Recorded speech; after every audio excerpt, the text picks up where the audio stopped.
Well, hello there, everybody, and welcome to a brand new and very special edition of On to the Next One. We're back for the first time in 2024. Now, normally we are here on this program to matchmake, and next week the matchmaking crowns will return following, UFC Vegas 84 that we're going to be starting off with, the trip back to the world's most famous and hallowed Apex.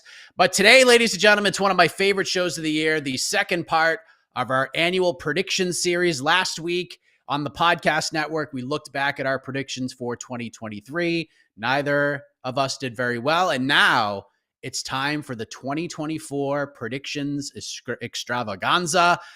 And thank you for being here, especially early on a Sunday morning. I am Mike Heck, and joining me as always, the co-host, the co-matchmaker, the Prince of Positivity, and gosh darn it, he's my best friend, the incomparable Alexander K. Lee, AK. Happy New Year. I'm freaking pumped for the show.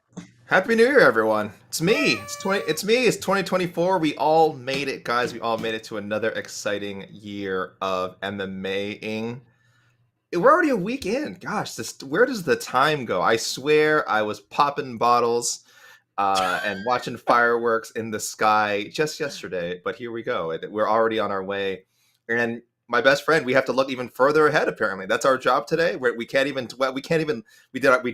our looks back on 2023. We've done our best ofs, and now it's already on to the next one, as they say.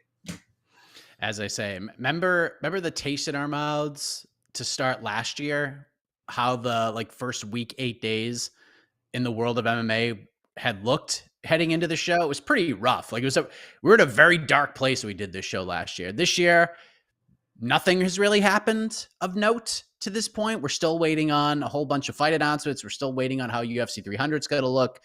So it's actually a little bit of a better feeling, but that makes the show a little bit more interesting. So here's how this is all going to go down if you're not familiar with how we do this, because I think we did it for the first time on YouTube last year.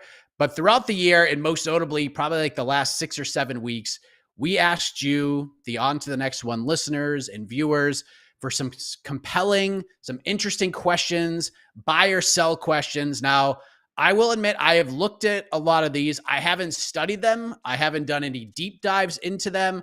Basically, I took the questions that I got and I put them in a doc. And truth be told, Mr. E. Casey Leiden, who is producing the program right now, he will have control over these questions. So we technically have no idea what questions we're going to be answering. But what I can say is we got more questions this year than we've ever had. And there were a lot of good ones. So we're going to go through this buy-sell round. We'll converse about them if needed. We'll talk ourselves into some answers if we need to do that.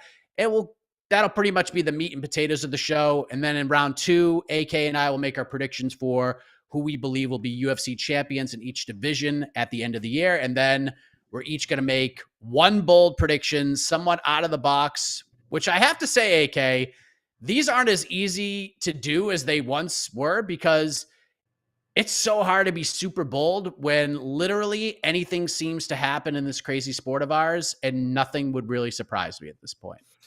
It's hard to be super bold and not sound like an insane person as well. What if one of us had said Sean Strickland is going to, get the title shot against Israel Adesanya and defeat him? Because at that point, Izzy wasn't even the champion. I'm pretty sure, right? Izzy wasn't the champion. He'd already lost the belt to Alex Pereira by the end of 2023.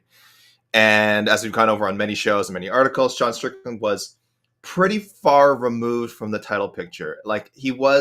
People did bring him up in conversation as in wow, Sean Strickland's ranked and he does a lot of talking and the UFC likes him, and how crazy would it be if he just somehow ended up with a title shot? So there was a remote possibility could happen, but to say that he would then again end up fighting Izzy and completely dominate him, it would sound crazy. And it wouldn't be in retrospect, it would have been an amazing prediction to make, but boy, you would have had to sit on that one for a while, right? Because when did Strickland when did they actually fight, Strickland and at Disney? September.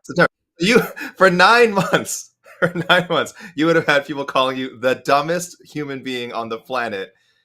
I'm bold, Mike. I'm not that bold. So yeah, it is getting more difficult, especially in the wake of the complete chaos of 2023. Your bold prediction last year was incredible. It didn't come true, obviously. I was actually really close to coming. Mine was really close to coming true. And at the end of this year, it might actually come true. because it said Bellator would get sold. They would run as Bellator throughout the rest of the year. And then by the end of the year, it would be rebranded under a different name and under different circumstances, but still run. I was pretty damn close. Yours was unbelievable that Volk would beat Makhachev, lure Khabib back, and then they'd main event at Cowboy Stadium, and then Volk would beat Khabib and send him into retirement 29-1. I mean, these are the kinds of predictions we're looking for. It's not quite as crazy this year, but it's also somehow less likely. So there we go. There's a little teaser for later in the show.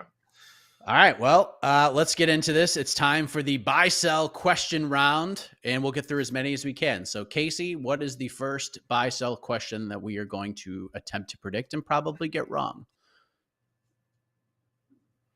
Buy or sell? People made a big deal out of Magomed record, but clearly Alex is the greatest determining factor of championship potential. Grasso, Pantoja, Volk, Poatan.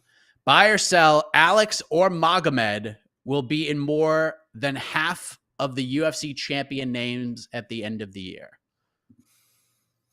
Well, Mike, you said at the top that, again, you've seen the questions, but you didn't really do a deep dive in any of them. I didn't do a deep dive either, but especially for this question, which is one I picked out. I love this question so much. I did have to do a bit of research just to try and think about the possibility of it. Now, you teased before that we will give people our 2024 end of 2024 champion predictions later. So just based on that math, I'm going to tell people I have to sell here. I was just looking at the names I came up with. So I am going to sell. I won't say how many yet. Like I said, we'll reveal those lists later. But Mike, here I'll help you to maybe buy or sell on this. So I'm selling, but let's see who's in play here. So obviously, Grasso, Pantoja, Volk, and Pereira. There's a chance they all retain. So that's 4 right there. If you think they're retaining, that's 4 Alexes on the board. If you want to add in Magomeds, it's a bit trickier. We've got Umar out there, obviously top contender. Is he going to get a title shot? Ankalaev, of course, very likely. So there's one. If you want to count him already as your favorite, that's like 5. Shara Bullet maybe could sneak in there. I think it's too early. Saeed Nurmagomedov has been very solid at bantamweight, but again, if Umar doesn't get a title shot this year, I don't see how Saeed would. And then the wild card, maybe from Bellator, Usman Nurmagomedov comes over. So I don't know. So that's a lot of potential Magomeds to add to this Alexes if we say all the Alexes are retaining. So Mike, I don't know how much you want to give up of your champions prediction list here and go buy or sell on this one. I'm selling this, and let me just look at this real quick. I think I only have one person notable that would even make my list of Alex or Magomed nomenclature. Correct. Oh, interesting. Yep. Okay. So stay tuned for that. So I'm selling this as well. All right. What else we got? I love the design of the buy or sell box. It's beautiful. Buy or sell, aka current Bellator champion, fights for the UFC in 2024. Are there actually Bellator champions at this point? That's my first question. Let's do this. This is true. What is a Bellator champion? I think is what we have to ask ourselves. They're out there. Technically, yes. Mike, you ask, of course, somewhat. What are words? I've forgotten how words work in 2024. Sarcastically, that's not the word I meant to say. Anyway, somewhat jokingly, Mike, you're asking. So we have Ryan Bader, we have Vadim Nemkov, Johnny Eblin, Jason Jackson, Usman Nurmagomedov, Patricia Pitbull, Patchy Mix, Chris Cyborg, Liz Carmouche. Mike, I don't know. Any of those jumping out at you as definitely going to the UFC or returning to the UFC? Right now, no. I say I'm selling this. I just don't know what this is all going to look like. I don't know how many fights are on each of these title holders' deals right now. We don't know what's going on with Usman Nurmagomedov at this point. Is he actually the champion because of everything that happened with the Brent Primus situation and the failed drug test? I know, we've kind of gone into some of the particulars with that, but I just don't know. For instance, Patchy Mix and Johnny Eblin would probably be the top 2. I think they would try to get over. But Patchy, there's no bantamweights for Patchy to fight right now. So when they do this, if they do this Bellator versus PFL event, Patchy's not even going to fight. There's no bantamweight division. Johnny Eblin has nobody to fight. He has nobody to fight. So it's not like Johnny Eblin can just go and be like, hey, DD, Don Davis, J-Eb, what's up, man? I'm going to go to the UFC. Oh, sure, J-Eb, head on over. Good blessings to you. No, they are under specific contracts. The only value in PFL purchasing Bellator are getting these contracts, especially the guys like Eblen and Patchy Mix, etc. So until these guys fight out their deals, they ain't going anywhere. And without actually knowing how many fights are on each of these deals, guys like Mix and Eblen, I just feel like they're not going to be very active this year. They're not going to fight a whole hell of a lot. And I think they're just going to be we're going to be here. I think from Eblen, because I just saw the comment like Eblen's going to want to go to the UFC. And I think there's some truth to that. But I think we're going to be dealing with some situations where Johnny Eblen's going to go on the MMA Hour and be like, I'm frustrated. I can't get fights, etc. I want to go to the UFC. And he's not going to be able to until he fights out his deal. So I will say I will sell this. Long story short, this won't happen. But 2025, I think, is going to be a super interesting year for this question in particular.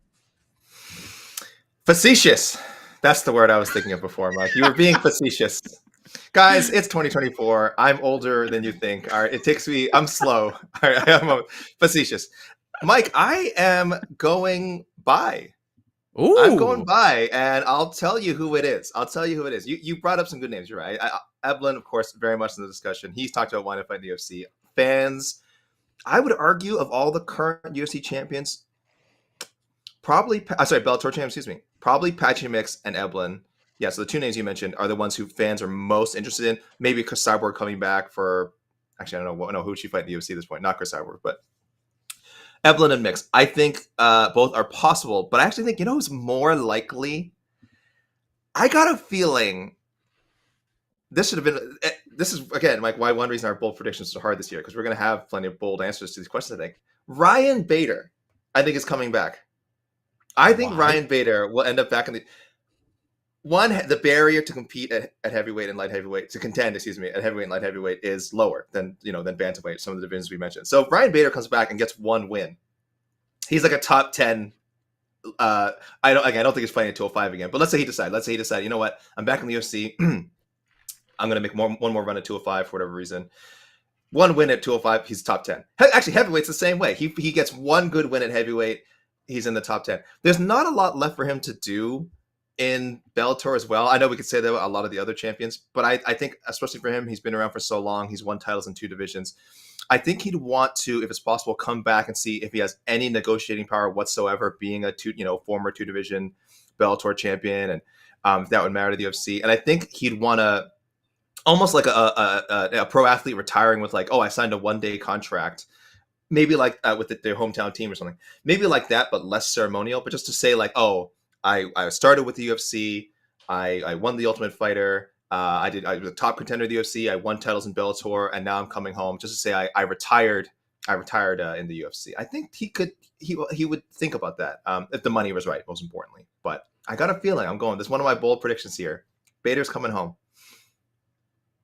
I think I love you, AK. You're my best friend, but I think you're absolutely insane, especially with it. Look, we don't know what's going to happen with Francis Ngannou. Now he's going to box Anthony Joshua.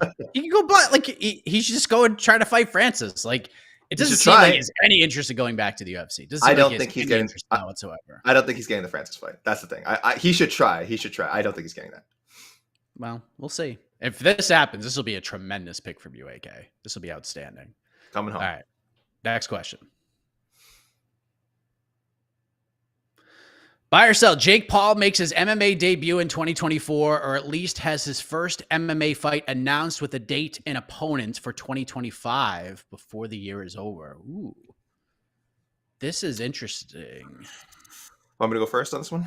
Yeah, you can go first. Reluctant sell. I have a feeling I'll be eating my words. So this is just has to have a fight announced in MMA at some point in 2024. Was that right? Correct. So he has to. So even if like December 30th rolls around and they announce Jake Paul is fighting Nate Diaz March 2025, sure, this would count as a buy. Yeah, as you should have bought. Yeah. It's hard for me because I've been so aggressive in the past, I think, about saying one of the Paul brothers would compete, like specifically in the UFC. Then, of course, Jake Paul started his feud with Dana White, which made that unlikely. And Logan was very much in play. Then he's, signs with WWE and has been a huge hit there. So now that seems remote. So I'm really flipping course here. Like if people go to our show a year ago, I don't know, this prediction show or any show where we were talking about the Paul brothers in MMA, I've definitely been on the, oh yeah, they're definitely going to fight in the cage at some point. I mean, Jake's with the PFL still. I still think it's too early. I think this year is Jake Paul's whole I'm a real boxer tip. Let me just keep fighting quote unquote legitimate boxers. I don't think he's going to want to muddy that up with MMA talk. I know he's the kind of guy who has a lot of pigs in the iron normally, so he could easily juggle a lot of that stuff. But I still think it's too soon. I know I'm going to regret this like 10 months from now, but I'm going to go sell. He's not fighting. He's not going to have an MMA fight this year. I would be shocked if that happens. Doesn't seem like it's going to happen this year. Even after the Andre August fight, Nikisa was saying that this is going to be a big box. 2024 is going to be, like you said, the big boxing year. He's going to try to move up the ranks, however that works, and then prepare for an MMA debut in 2025. So I kind of take Nikisa at his word here. You know what? F it. I'll buy, but I'm buying the second half. That they like during maybe like the PFL championship broadcast in November, this slog of an event that we're going to have to watch the day after Thanksgiving. And Jake's going to show up from his living room to be a guest commentator on a fight. And we're going to be like, why is this happening? Because this is dumb. Hot tub, Mike. And Jake is going to announce, I am fighting in March, opponent TBD, but I am fighting in March in my MMA debut. So I'll buy this. Oh no, but we need opponent too. Shit. That seems like a lot to ask. Okay, so if Jake says, "Hey, I'm fighting in March. We're working on the opponent, but I am fighting in March. I've already signed a contract to fight in March." That counts? I think you should get a buy for that. Yeah. Whoever said this question, let us know. Let us know if you feel like Mike should get a buy, because opponent is a big ask. That's a lot to ask for.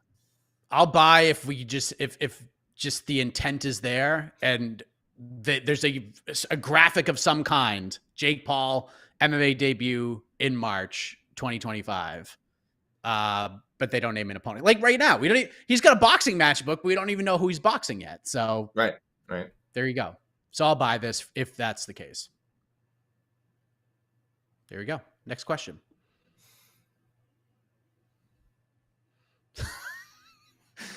Buy or sell. The UFC will re-sign Pacaporta, or he signs with and fights for a major MMA organization in 2024. Mike? What is considered... So this has to be either UFC, Bellator, PFL, or one, right? Is that what we're considering? Ryzen? Major? Ryzen counts too. Sure.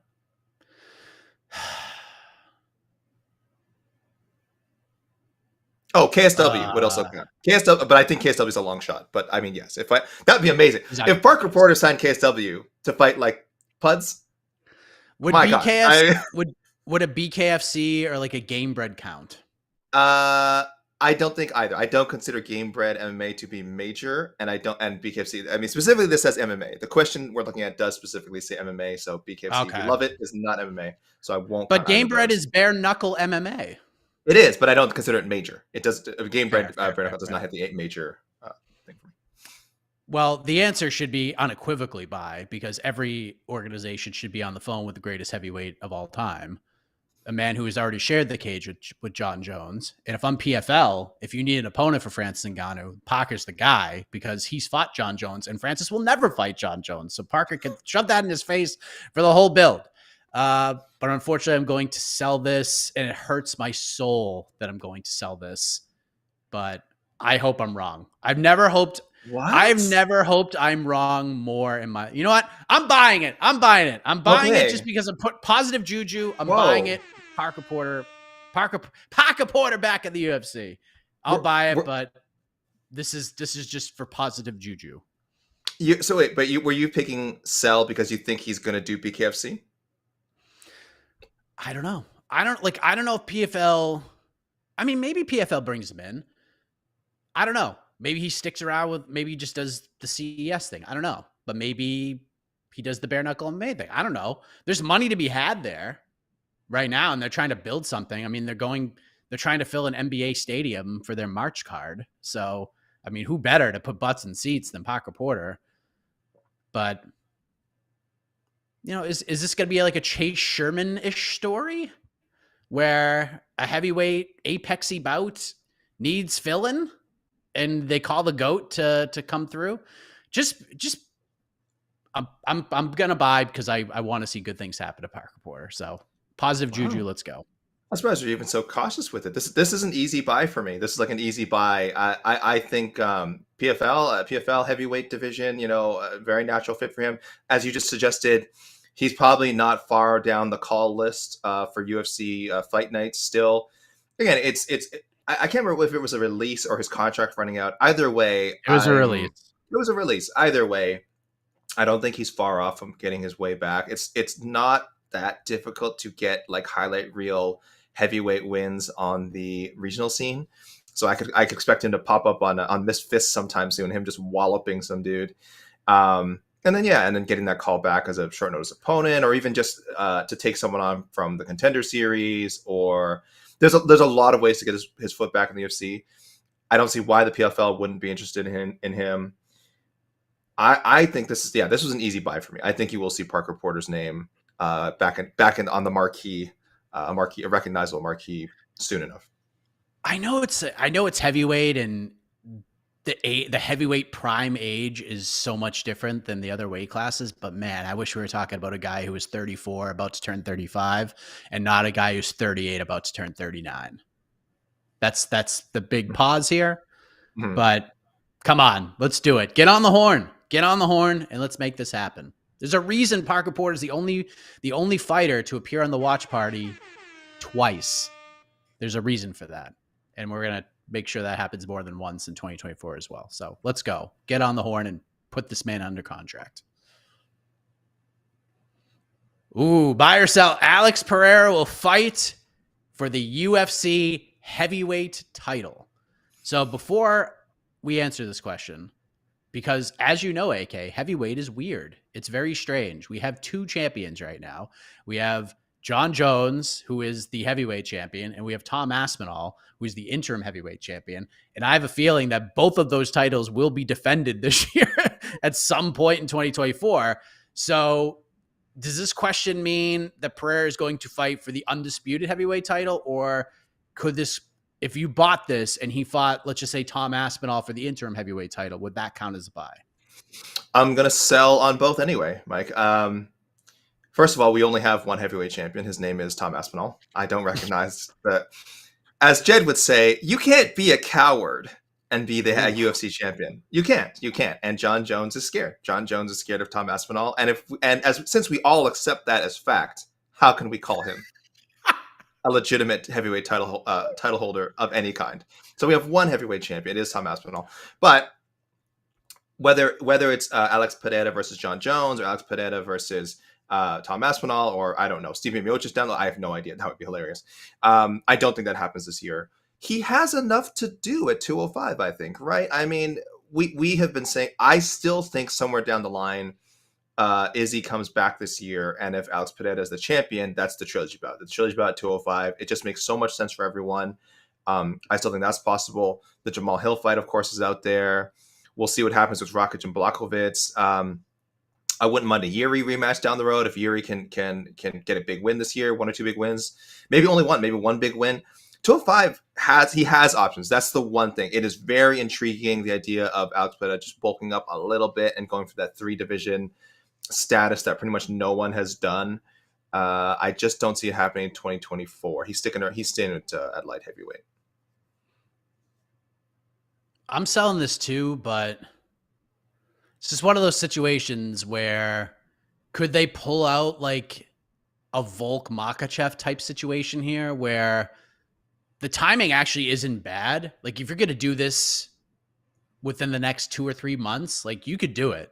You could book him in Aspinall for like UFC 300, and it would make sense because we have Ankalaev and Walker fighting next Saturday, and that's like the first real major fight. There is Izzy, but we don't know when he's coming back.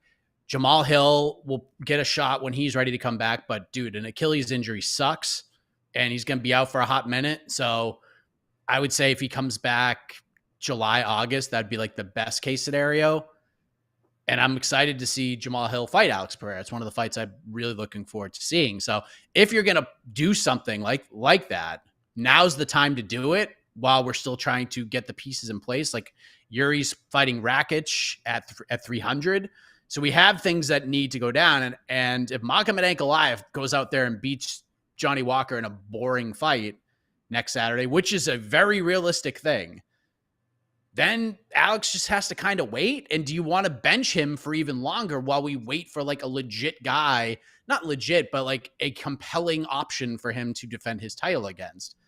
This is a different UFC. This is not a meritocracy. This is not next man up. This is compelling stuff. We want to try to sell pay-per-views and put butts in seats. Having said that, I am going to sell this as well. I don't think he's going to get a heavyweight title shot, at least not this year. But I would like to see him back first half of the year at some point fighting somebody. Like we can't just, he's got so much momentum right now. We can't bench him for 7 months. So we'll see what happens, but I don't think he fights for the UFC heavyweight title this year. 2025 perhaps, maybe. Let me throw something random for you. Is there, they don't do this anymore in the UFC that much, unfortunately. Is there a chance that he does fight at heavyweight and like a stay busy, like an Anderson Silva type thing, and like give him some low level heavyweight just to see how he looks at heavyweight and just get him in there with a banger. I don't like that would be a really fun thing to do. I don't think the UFC does anymore. Is there a chance he dips his toes in if again, like you said, the light heavyweight title picture doesn't move as quickly as we'd like it to? Is there a chance he dips his toes in and fights like a smaller heavyweight just for poops and giggles? No, because he could just go fight Tom Aspinall right now. You know what I mean? Like if he's gonna do it, he could make if his team called the UFC right now and said, "Look, I'll fight Tom Aspinall at UFC 300." What are they gonna say? No, we're gonna wait and because like who's Tom gonna fight right now? Cyril Gahn, who has just said terrible things in terms of like putting himself in this situation. He has handled. He is not doing the thing at all. He is on. He's belowing it. He's first team not doing the thing right now. And then Curtis Blades and Jailton Almeida are fighting at 299. So none of those guys are going to be able to turn around for Tom if they're going to put him at UFC 300. So if Alex wants to do heavyweight, like call the UFC and be like, hey, I'll fight for the interim heavyweight title right now. And what are they going to say? No. I think it's like a good option for him. So a stay busy fight doesn't really make sense, but he could just fight for an interim title right now. And John Jones would probably be interested in fighting Alex Pereira for the Of course he would. Of course he would. So I'm still selling, but man, what a story! A lot of people think he's gonna do the thing and fight for a third title this year. Be great for 300. Be great for 300. Oh yeah, they need 300 plus 30 equals 3. John Jones will compete in more MMA fights than Francis Ngannou. Now this is a great question. This is a freaking great question. We had a lot. We had a lot of variations of like Jones and Ngannou like activity stuff. So this is good. This kind of lumps all those together. Yeah.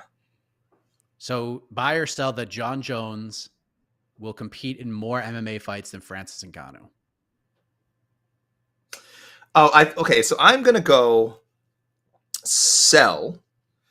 And this is with the expectation both guys fight once. And that's by no means safe. There's a very good chance we don't see Francis in MMA this year.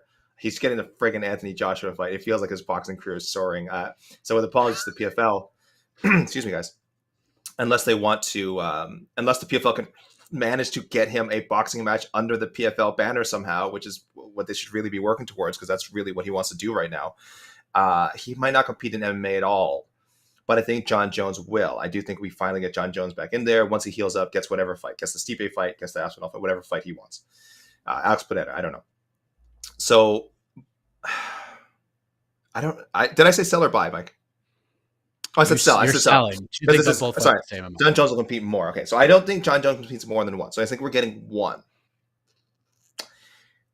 And I think God, it's almost like the Jake Paul thing. I feel like they're going to announce, PFL will announce a Francis fight near the end of the year, but not actually get a Francis fight this year. But I'm optimistic. I'm optimistic the PFL, the future co-leader in MMA, will find a way to get Francis in there. I don't know how. This is just a really optimistic sell that both guys fight once and no more than once in MMA. But I don't have a plan for Francis. I'm not sure how it's going to happen with Francis, but give me a sell. Give me a sell on this one. So each guy fights once. I'm buying. John's going to fight at least once in MMA. I'm not sold Francis fights at all in MMA. And if he does fight for PFL, I don't think it's going to be an MMA fight. I think it's going to be some sort of mixed rules, sort of weirdo circusy fight, which I'm not against, by the way. I mean, even Don Davis himself is like, we have nothing compelling for Francis at all in MMA. So there's only 2 fights that would make sense for us. It would be John Jones, which is never going to happen because UFC will never co-promote with them. And they shouldn't, by the way. I've said this a million times. And the other option is a Deontay Wilder type fight with 4-ounce gloves and like a boxing match, but like in an MMA cage. And I think if we're going to see Francis compete for the PFL, it's going to be in something like that. So I will buy that John has more actual mixed martial arts fights than Francis Ngannou does in 2024. Yeah, it's really 1 to none, right? It's really do you think Francis will compete in an MMA fight in 2024? No, I don't. I don't. Yeah, it's really it. I'll stay with my sell. Don't feel strong about it. Stay with myself. Yeah, that's a good question though. I love that question. What else we got? Buy or sell, Leon Edwards will compete in a fight with someone not named Bilal Muhammad or Shavkat Rakhmonov in 2024. Damn. I love this question too.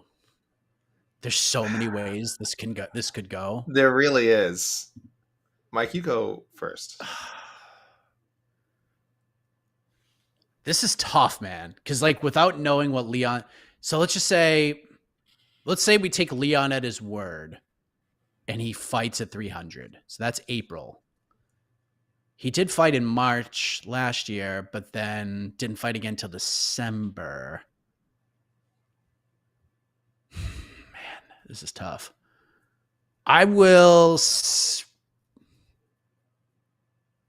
Man, Michael Page is a wild card here. Oh, he pulled the MVP card. Oh my God. He is a wild card because if he beats Kevin Holland and wins one more, they could give him a title fight. And they could do it this year, depending on when they go to UK. It's a lot of ifs, though.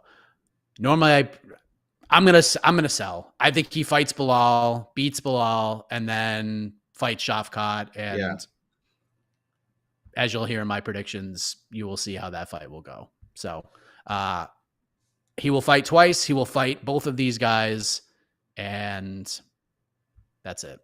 I don't think he fights more than twice. Yeah, this is really a beautifully worded question because I think most of us are expecting Leon to fight 2 times in 2024. That's the standard for UFC champs. Again, if you're Sean Strickland, you're a maniac. You might end up, and he gets, he beats CDP, he'll probably try and get like 4 title defenses in this year. But it's generally 2. That's the expectation for our UFC champion. And for Leon, it does seem like the blueprint is there for Edwards and Bilal and Shavkat. So I am buying that he is going to fight someone else. I feel like there's just a lot of rando options that could sneak in there. Masvidal's coming out of retirement. I know the ship has sailed. I'm still, Mike, I'm on the boat. I'm on a little boat chasing after it though. Waving at it. Like I still have not the boat is not gone for me. The ship, it's sailing away. It's so far gone, but I've got a little light. I'm shining a light at the boat. Like, no, don't leave us. Like I still want that fight. I get it. I guess at this point in their careers, it's probably not close to competitive. Leon very likely just destroys Jorge, either finishing him in the first 3 rounds or just like a dominating, like a 50-45, 50-44 decision. I understand. I still feel like there's heat there. So I still want that. You mentioned MVP. I feel like Wonder Boy's in the same situation. He just doesn't seem like Wonder Boy's that far off ever. Ian Machado Gary has definitely a lot of reputation rebuilding to do after unfortunately not making it to that last fight. And the other one, Mike, because his team has put it in play, I feel like Gilbert Burns, like being a backup, he's going to be a backup fighter for one of these fights for Shavkat or Bilal. And I think like knowing the weirdness of MMA, there's a chance one of those guys, gets hurt for some reason and just can't make the fight, gets sick, gets ill, and can't make the fight. And Gilbert Burns gets an somewhat out of nowhere title shot. So that's kind of a cheat, saying like, oh, Leon will fight someone that's not Shavkat or Bilal because they get injured. But I think that falls under the parameters of the question. Yeah. So yeah, there's just a lot that can happen at 170, and it's never that neat, right? We think it should be Bilal, should be Shavkat. How often does the title picture play out that neatly? I'm going by. I'll tell you what, if Ian Gary had fought at 296 and beat Vicente Luque, I wouldn't sell this fast. I mean, I could not sell this fast enough. It'd be so quick. I'd be so quick to buy this one. You know what I mean? Because Gary would probably jump Bilal at this point if he went out there and dusted up Vicente Luque. So yeah, him not fighting kind of slowed that train down a little bit, but with everything Ian's been saying over the last couple of years, it's probably not a bad thing. So if he goes out and beats Jeff Neal, probably gets another win, he's there. I just don't know if Leon's going to fight 3 times. That's the whole kicker for me. So we'll see. It's a good question though. Imagine if Masvidal gets the 300 fight. Oh my God.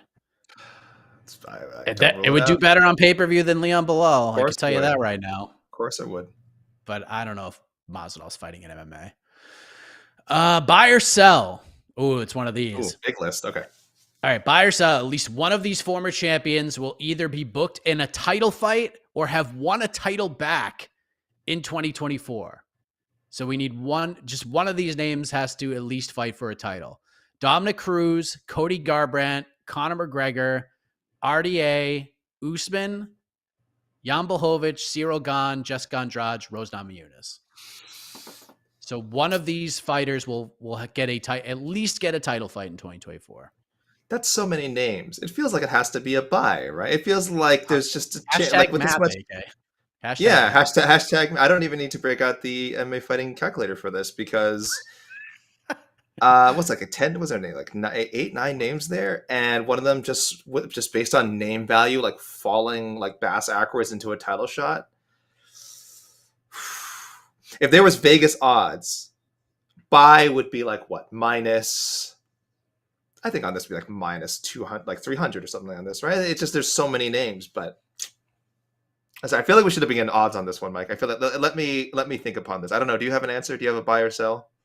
I'm buying one of these names because like one of those names. Rose could get a title shot anytime she really wants one. Like if she called the UFC right now and said, "I'll fight Zhang Weili at UFC 300," she has 2 wins over Zhang. The UFC probably wouldn't say no. Cyril Gane will probably get some sort of title shot this year, whether it's interim. It won't be for the real one, but I could see that happening. If Conor beats Michael Chandler, he's absolutely getting a title shot in any division he wants. Cruz, no. Garbrandt, no. RDA, no. Blachowicz, no. Andrade, no. Usman, maybe, but probably not. So Rose, I could see just because hashtag UFC.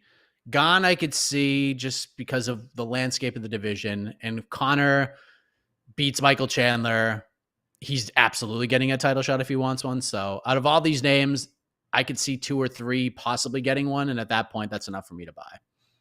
Yeah, Conor makes it so favorable, even though God, getting him to fight twice in 1 year at this point is insane. Getting him to fight once, that date is very far away, by the way, June 29th. That's very, very, very far away. So if they get the one fight out of Conor this year, I'm sure the UFC will be jumping for joy. I don't think they should be looking ahead to, but if he beats Chandler, what kind of title fight can we put him in?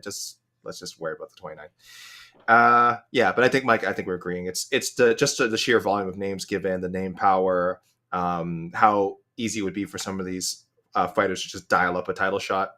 I'll go by as well. All right. What else we got? I love when we have the list of names. Questions. Yeah. That's just a lot. That's a lot of names. Of course. Ooh, buy or sell it. AK, you have to go first. I'll go first. Paddy Pimblett will end the year as a ranked lightweight. Now, is this, I assume, is the UFC? maybe global rankings counts as this as well. One or the other. One or the other. Paddy Pimblett I be think. ranked. Listen, I'll go anywhere. I'll go anywhere. Will he be? And let's say, and by ranked, I think we mean top 15. We assume the standard. Correct. I think in most Correct. people's top 15. I think the Ringer only does a top 10. So if he was somehow cracked the top 10 of the Ringer, I'd be like, okay, that's insane. I think Sherdog also does a top 10. But if he makes like Sherdog honorable mention, I would consider that like ranked. Sherdog again is like us. They do beyond the UFC. They do all promotions. UFC So, or MMA fighting global rankings. That's where we're going. Oh, okay. We'll stick. Let's keep it simple. UFC or MMA fighting global rankings. Yeah, because if he's made one of those other lists, for sure he would have cracked. Especially UFC. So I looked at this. What are the names? What are the names on the list right now? I think it's like I'm looking at like 13 to 15. It's like Moicano. I think Bobby Green. Oh, Drew Dober. Okay, so that's your 13, 14, 15 right now in some order is Moicano, Bobby Green, and Drew Dober. So really, I'm asking myself, is he going to get one of those fights, and can he beat any of those guys? Moicano would probably be the scariest one. I think he has ways of beating Bobby Green and Drew Dober. Also, both very tough matchups, of course. So I have to buy, Mike, right? I think even just based on my history with sort of predicting Paddy Pimblett's future, I've been one of the most vocal about on our staff anyway about saying like I agree he's not great. I agree he's not like a surefire title contender. I still think he's better than people give him credit for. And at lightweight, I get that maybe that's not good enough to be top 15, being just better than people think. But even though he's in his prime already, he's 27, 28. He's not like some young up and coming guy. I still think there is room for improvement. I still think they've built him up the right way. And when the UFC does that, I think people would be surprised how much someone can improve when they're given the right matchups, when they're tested the right way. And I think that's what they've done with Paddy. So top 15 is, if they had said top 10, pretty easy sell. But because they just said ranked, pretty easy buy. Even if he doesn't make the global rankings, I think that's a bit of a taller order. If he wins two fights in 2024, he will be in the UFC's rankings. I don't know if that's true, though. I don't know if that's true. The matchups are so important here. Like, they really are. I'm selling this. I just don't know if he's going to fight any of these guys. Like, maybe do they give him like a Dan Hooker? And even then, like, I don't know if I love that idea for him. Bobby Green, maybe they go that route. But even again, I don't know. I just don't think he's going to be in the top 15. I don't think he's going to get the right matchups. I do think he fights more than once next year. I don't think he fights a Fiziev or a Dariush or, maybe they throw him Dan Hooker or like him and Moicano. That's a tough stylistic matchup for him. UFC ain't putting him anywhere near Jalen Turner or Benoit Saint-Denis. I can tell you that right now. No, that'd be insane. I'll sell this. I think he's close, but I don't think he's a ranked lightweight. Unless there's tomfoolery with the UFC being like, this is how I want you to rank Paddy to the panelists if he wins this fight. Which, if you follow the Twitter trends in the past 3 years when it comes to people who have been on that rankings panel about how the UFC wants you to vote. Not saying you have to vote that way. I think things have probably changed since then, but yeah, I just don't think he gets there. RDA being back at lightweight changes things a lot because, for a while he's like, I'm never fighting a lightweight again. Now he's fighting Mateusz Gamrot. So no matter what happens in that fight, he's still going to be where he's at. Yeah, I don't think he gets there. Even if he goes 2-0, he's probably like knocking on the door. There's one name you forgot, Mike, and I brought this up in a previous on to the next one, and people are saying I'm crazy, but this is my new El Cucuy baddie, right? If by some chance Michael Chandler slips on a banana peel and loses to McGregor on June 29th, he's going to need a name to come back against, Mike, a marketable name. And that name will be Paddy Pimblett. Michael Chandler, if he loses to McGregor.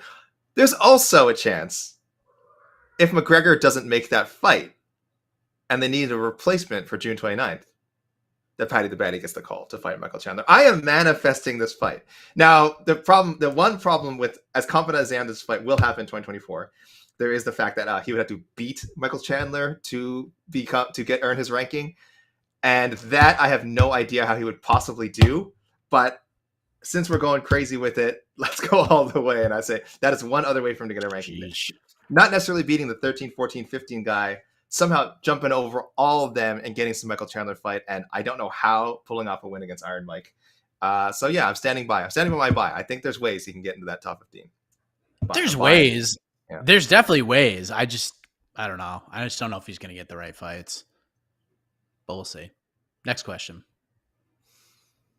Buy or sell, a fighter not currently anywhere near the championship discussion in the UFC will become champion much like Sean Strickland.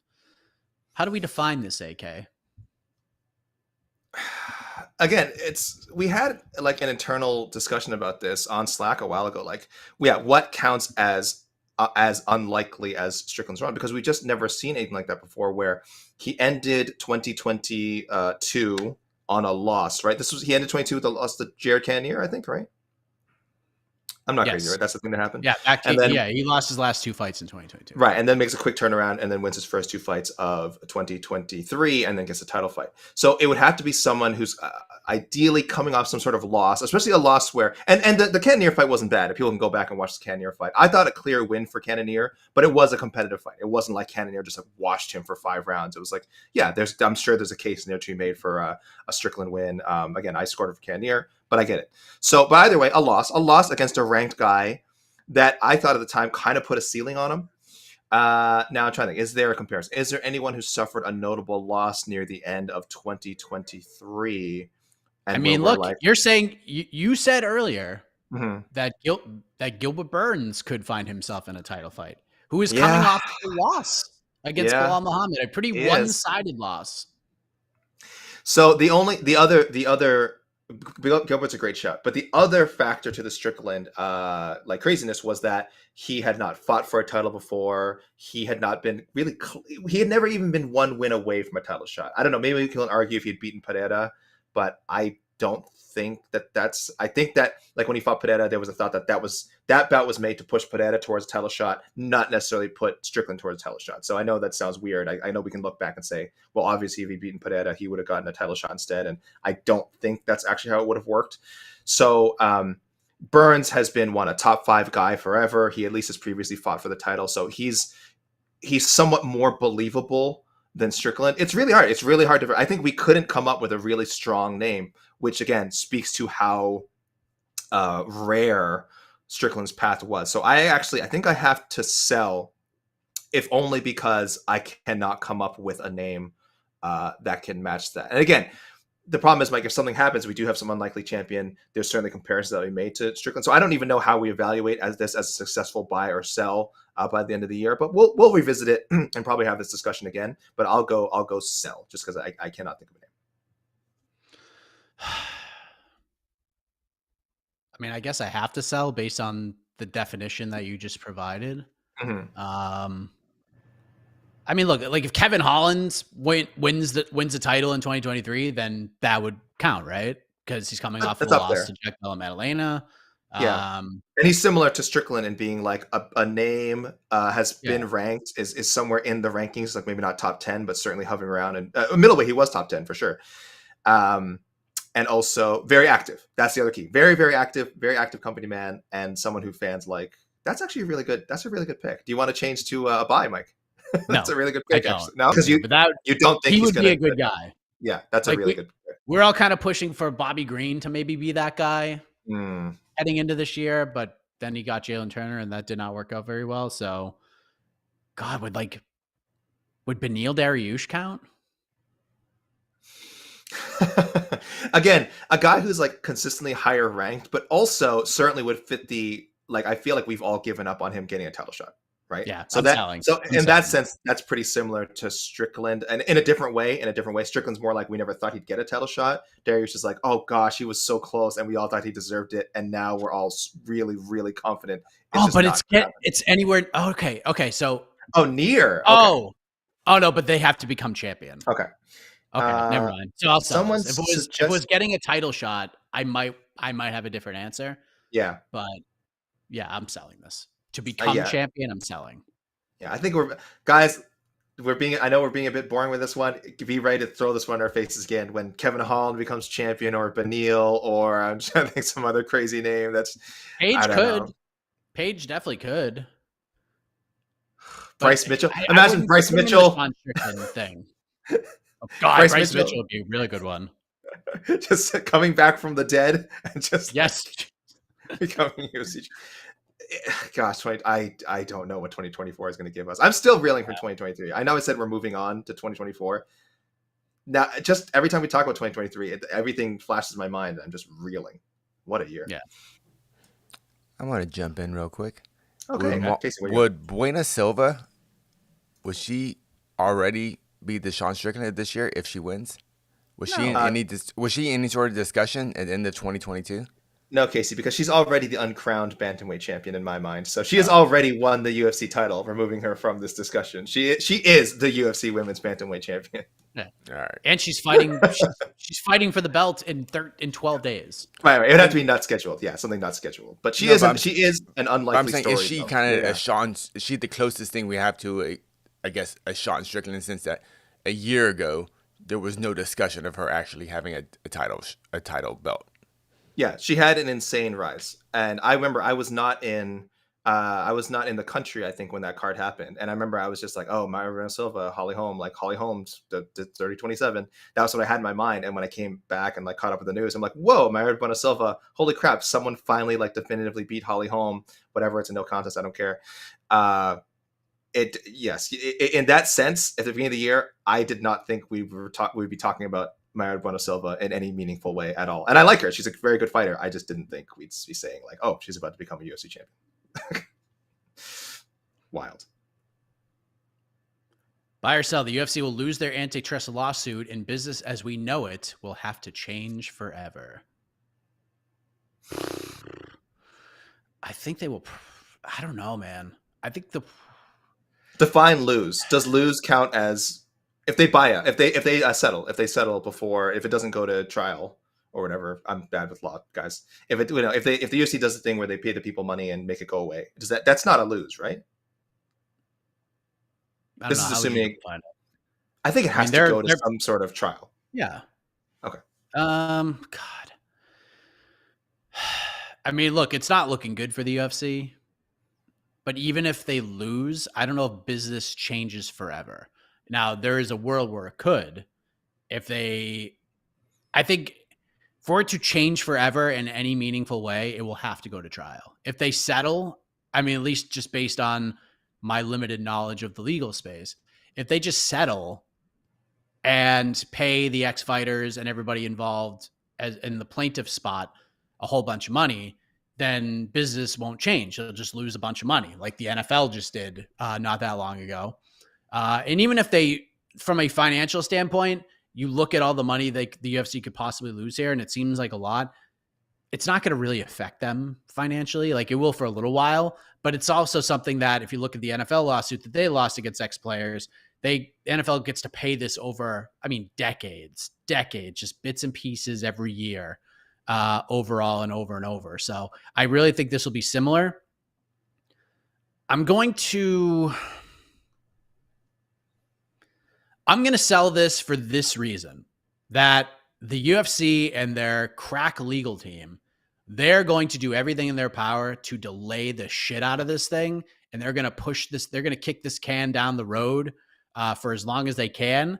So because of that, I'm going to sell this because I don't think we're going to get an actual, and I don't think we're going to get closure on this year. That's my pick. That's my prediction. I think this will continue on. I think this will carry on through most of the year. And I think 2025 is when we'll get our answer. But again, I have no real insight to this. And even if they lose, I don't think business is going to change forever. So I'm going to sell based on, I don't think this is going to end this year. Yeah, I think that's the easy. As you were sort of answering the question before, I was like, that's the easy way to sell this, is we might not get a resolution till like 2026. And even honestly, that might be optimistic. This is a huge, huge case, which is already like all the pre-trial stuff, all the, follow John S. Nash, follow a lot of these great journalists who've been covering the story. They've been covering it for years now. We're seeing the most significant, we saw the most significant movement in 2023. Documents actually being released, so much stuff becoming public. You guys saw a lot of the stuff written by us, by Bloody Elbow, by other websites. So it feels like, oh, something's going to happen soon, but that's not. We really are just still in the preliminary stages of an actual trial, right? Assuming it goes to some sort of trial. So you're right. 2026 even resolution might be optimistic. So that in that case, it's an easy sell. In the spirit of the question, I guess, it's also an easy buy. Like by the time it does get resolved, let's say it's not this year, but I do think it's an easy buy. One, I think there's a good chance UFC loses. Two, I do think it changes the business forever. And when I say that, I'm cheating a little bit because I'm not mentioning like to the degree to which it will change. Because changing the business forever can mean, okay, like some slight tweaks to the contracts and that's it. And technically that means the business will have been changed, yes. But changed in the sense that, oh, this will be a major hit to the UFC, that it will open the door for like, the competitors to catch up to the UFC. I sincerely doubt it. I sincerely doubt it. Because the next version of UFC contracts, no matter what happens, win or lose, they're going to be able to change it to have certain language to avoid situations like this happening in the future. So UFC, no organization is too big to fail, but right now the UFC is in a position where they're too big to fail, at least for the next, like, I don't know, 30 years. Like it'll be really, that's why let's be more conservative. 20 years. Who knows what can happen in 20 years? I could be nothing but dust by 2026. But easy sell if you're talking that this has to specifically happen in 2024, which I guess is the question. But again, I'm buying that that the UFC will lose and it will change things, just not in like a way that's gonna really shake us up in a significant way. But I'm with you, Mike. Sell just because, yes, it's not a 2024 story. All right, let's continue on. This is going to be one of the biggest stories of the year. Buy or sell. PFL will have their most successful year ever, positioning them to unequivocally be a legit threat as a potential co-leader. Mm-hmm. Mm-hmm. What did we just say? What did we just say in the last question, Mike? There's no. I mean, how do we define success, honestly? Because they're not going to make money this year. Oh. They lost a ton of money last year. So much money. Yeah. And yet they had like some momentum because they got Francis, and that's like obviously a big thing. And, they get the ESPN deal and they're doing all this stuff. But like no one views them as a threat right now. Like no one views them as a threat. So, I mean, how do we define this?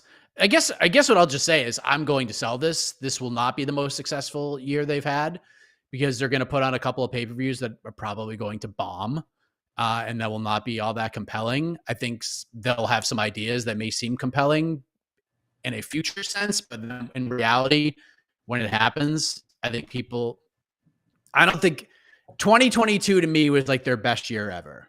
Like they ended the year with momentum. The pay-per-view, like not a lot of people bought it, but those who did, it was a good watch. And Kayla losing was a huge story. Loris Pacheco got over a bit, and there were some compelling storylines heading into 2023. But Cedric Doumbé was a big story. Francis Ngannou was a big story. But other than that, this was a whimper. I mean, obviously the Bellator deal, but I just don't think they get a ton of traction here. I really don't. So I'll sell this. I don't think. Will I enter 2025 with the same positive vibes that I felt heading into 2023? No, I don't think that's going to happen. So no, they will not have their most successful year ever. And there will be the antitrust lawsuit could change things, but also it's going to affect them as well. Yeah. So no, they will not be an unequivocal, legit threat as a potential co-leader at the end of 2024. So sell. Yeah, I had to sell. I do think there's a chance it could be their most successful year ever. They need to get more shine off of their partnerships with Francis and with Jake Paul and with all these other names they keep bringing in. I do think there's potential for a lot of notable buzzworthy fights to be made with, having the Bellator roster there. They're saying all the right things so far about how they're going to utilize the roster, at least what little they have said. So I'm excited about that aspect. So I like the, could it be their most successful year part? Yeah, I think so. Like you said, 2022 was a great year. So I'm not saying it would like blow that year away, but could it be like by the end of the year, could some of the positive vibes that we've had from the last 2 years carry over and even like sort of push it push it to another level name value wise? Sure. I don't know about the profitability. I don't know about the dollars and cents of it all. Probably not making money hand over fist by the end of 2024. But as far as the, firmly establishing themselves as a well-liked number 2 MMA promotion in North America, yes, that is an achievable goal and one that they should chase. They should cement that. But the co-leader thing is such a joke. And I love Don Davis. And again, like I said, I want to believe in 20 years, maybe the PFL or someone else could emerge as a quote-unquote co-leader. But it's an extremely difficult designation to achieve. Especially, again, we are talking about a major league sports now. There's no co-leader to the NFL. There's no co-leader to the NBA. There's no co-leader to Major League Baseball, NHL, blah, blah, blah. There's other leagues. There's other leagues that have relationships with them. There's other leagues that are successful. But unfortunately, this is the way these things work in the United States, at least. There's really room for one big dog, and that's the UFC. And that the big dog don't share. Like, the big dog don't share its meals, I'll tell you. So while the UFC, I'm sure, especially for the purposes of the antitrust lawsuit, will be happy to say that, PFL is healthy competition, and these other promotions are healthy competition, they're not. And PFL can be successful in its own way, but this co-leader business, the question should have been, will we by the end of 2024, will we no longer hear the phrase co-leader again? Because I may have bought on that, but no, I gotta sell on being a legit threat. It's not, and I love PFL. I hope PFL lasts again for decades as an alternative to the UFC. But right now, it's in no position to usurp, much less ride along with them. They don't have a bantamweight division. They don't have a middleweight division. They don't have like the compelling women's. All of the women's. They don't even have all the divisions. They don't have any of these. They have some potential stars on the rise. Like, I think Doumbé could obviously be a star for them. Dakota Dacheva could be something. But how do they position her? Do they throw her into the fire right away? And what if that backfires? So they have like decisions to make. If their broadcasts are more digestible, where they're not 14 hours on a Thursday night watching 9 fights, that could be helpful. Stop with the stupid smart cage statistics. Those are ridiculous. Disagree. Stop with zooming in people during fights. That's dumb. And the championship pay-per-view needs to be a 2-day event. Stop with this one pay-per-view thing. Those are horrendous to watch. They take forever. It was so bad. It took forever. So turn that into a 2-day or a 2-week thing. Do half of it on ESPN Plus, and then do like a pay-per-view that's more digestible. So I'm selling, but maybe they could change my mind. If they could do things but they seem very stubborn in their ways, where they're just like, what we're doing is working. We're almost co-leader. So what we're doing is fine. No, we got to change a lot of shit.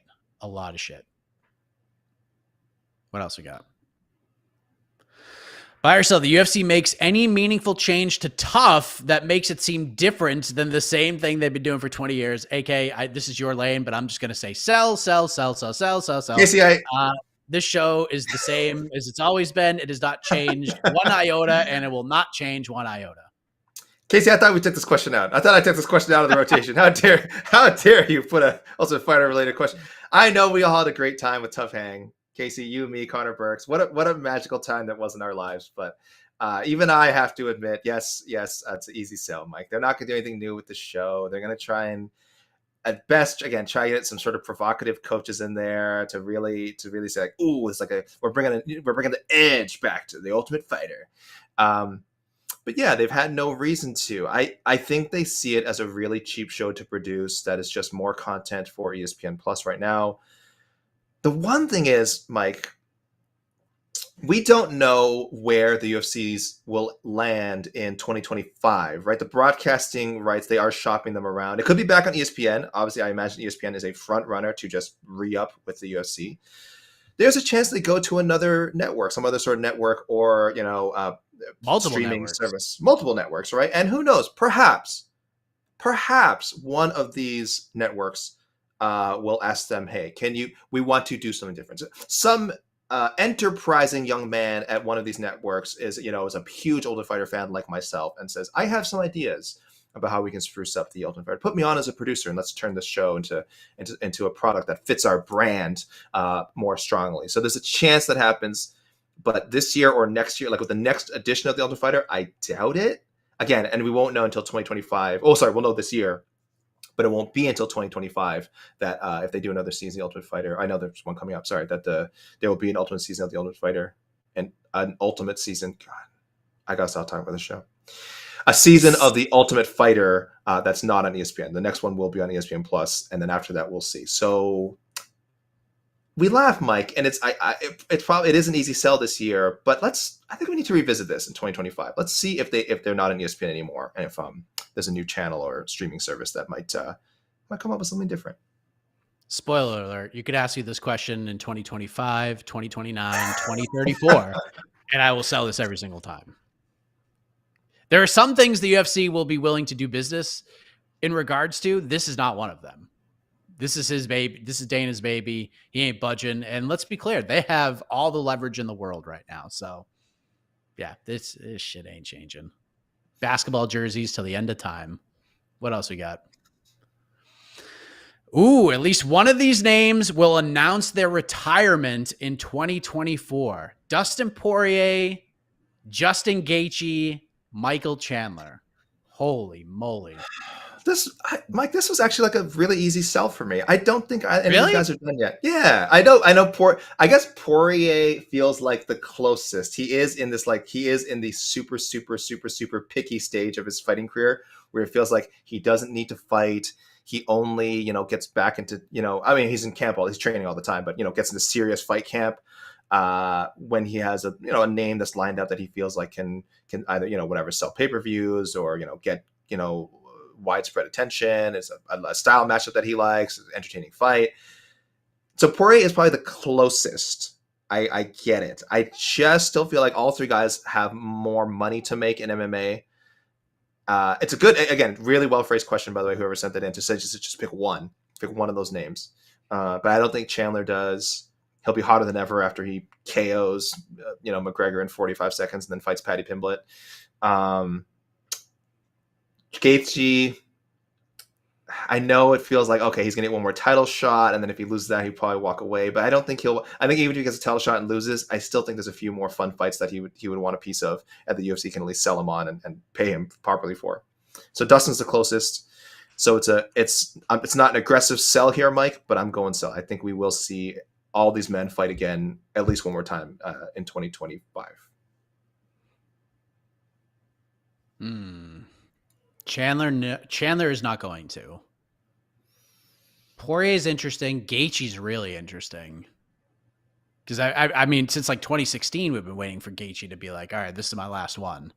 Because he's been teasing it in so many different ways over the years.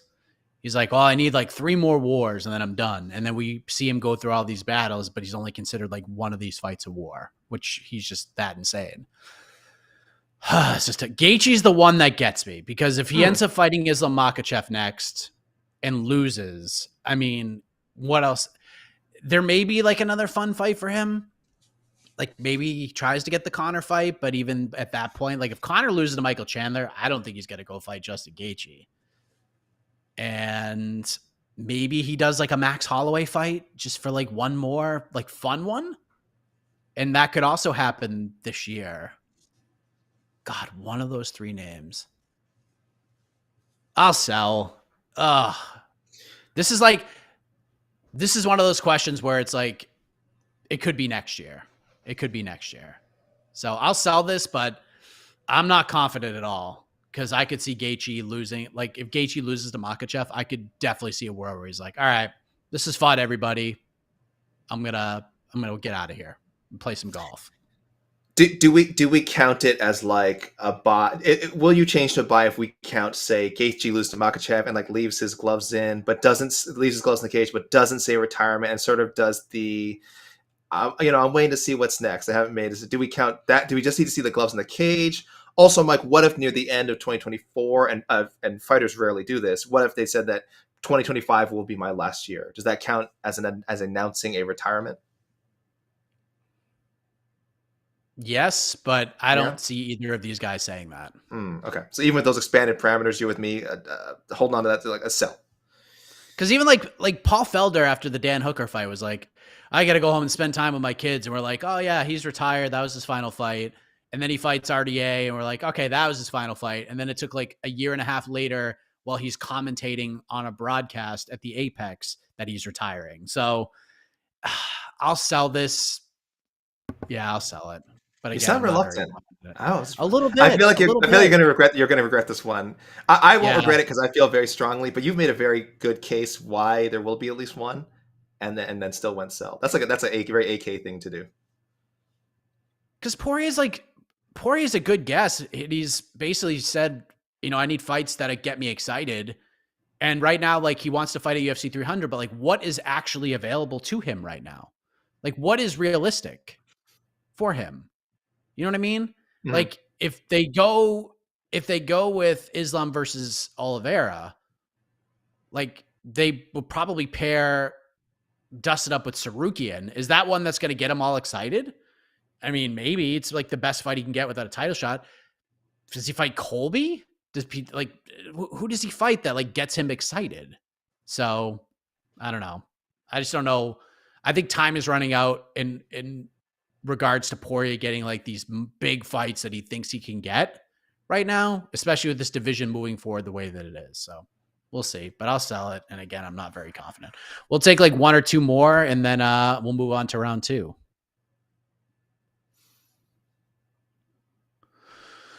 Buy or sell. UFC and WWE will come together for a major event in the same city during the same week and weekend.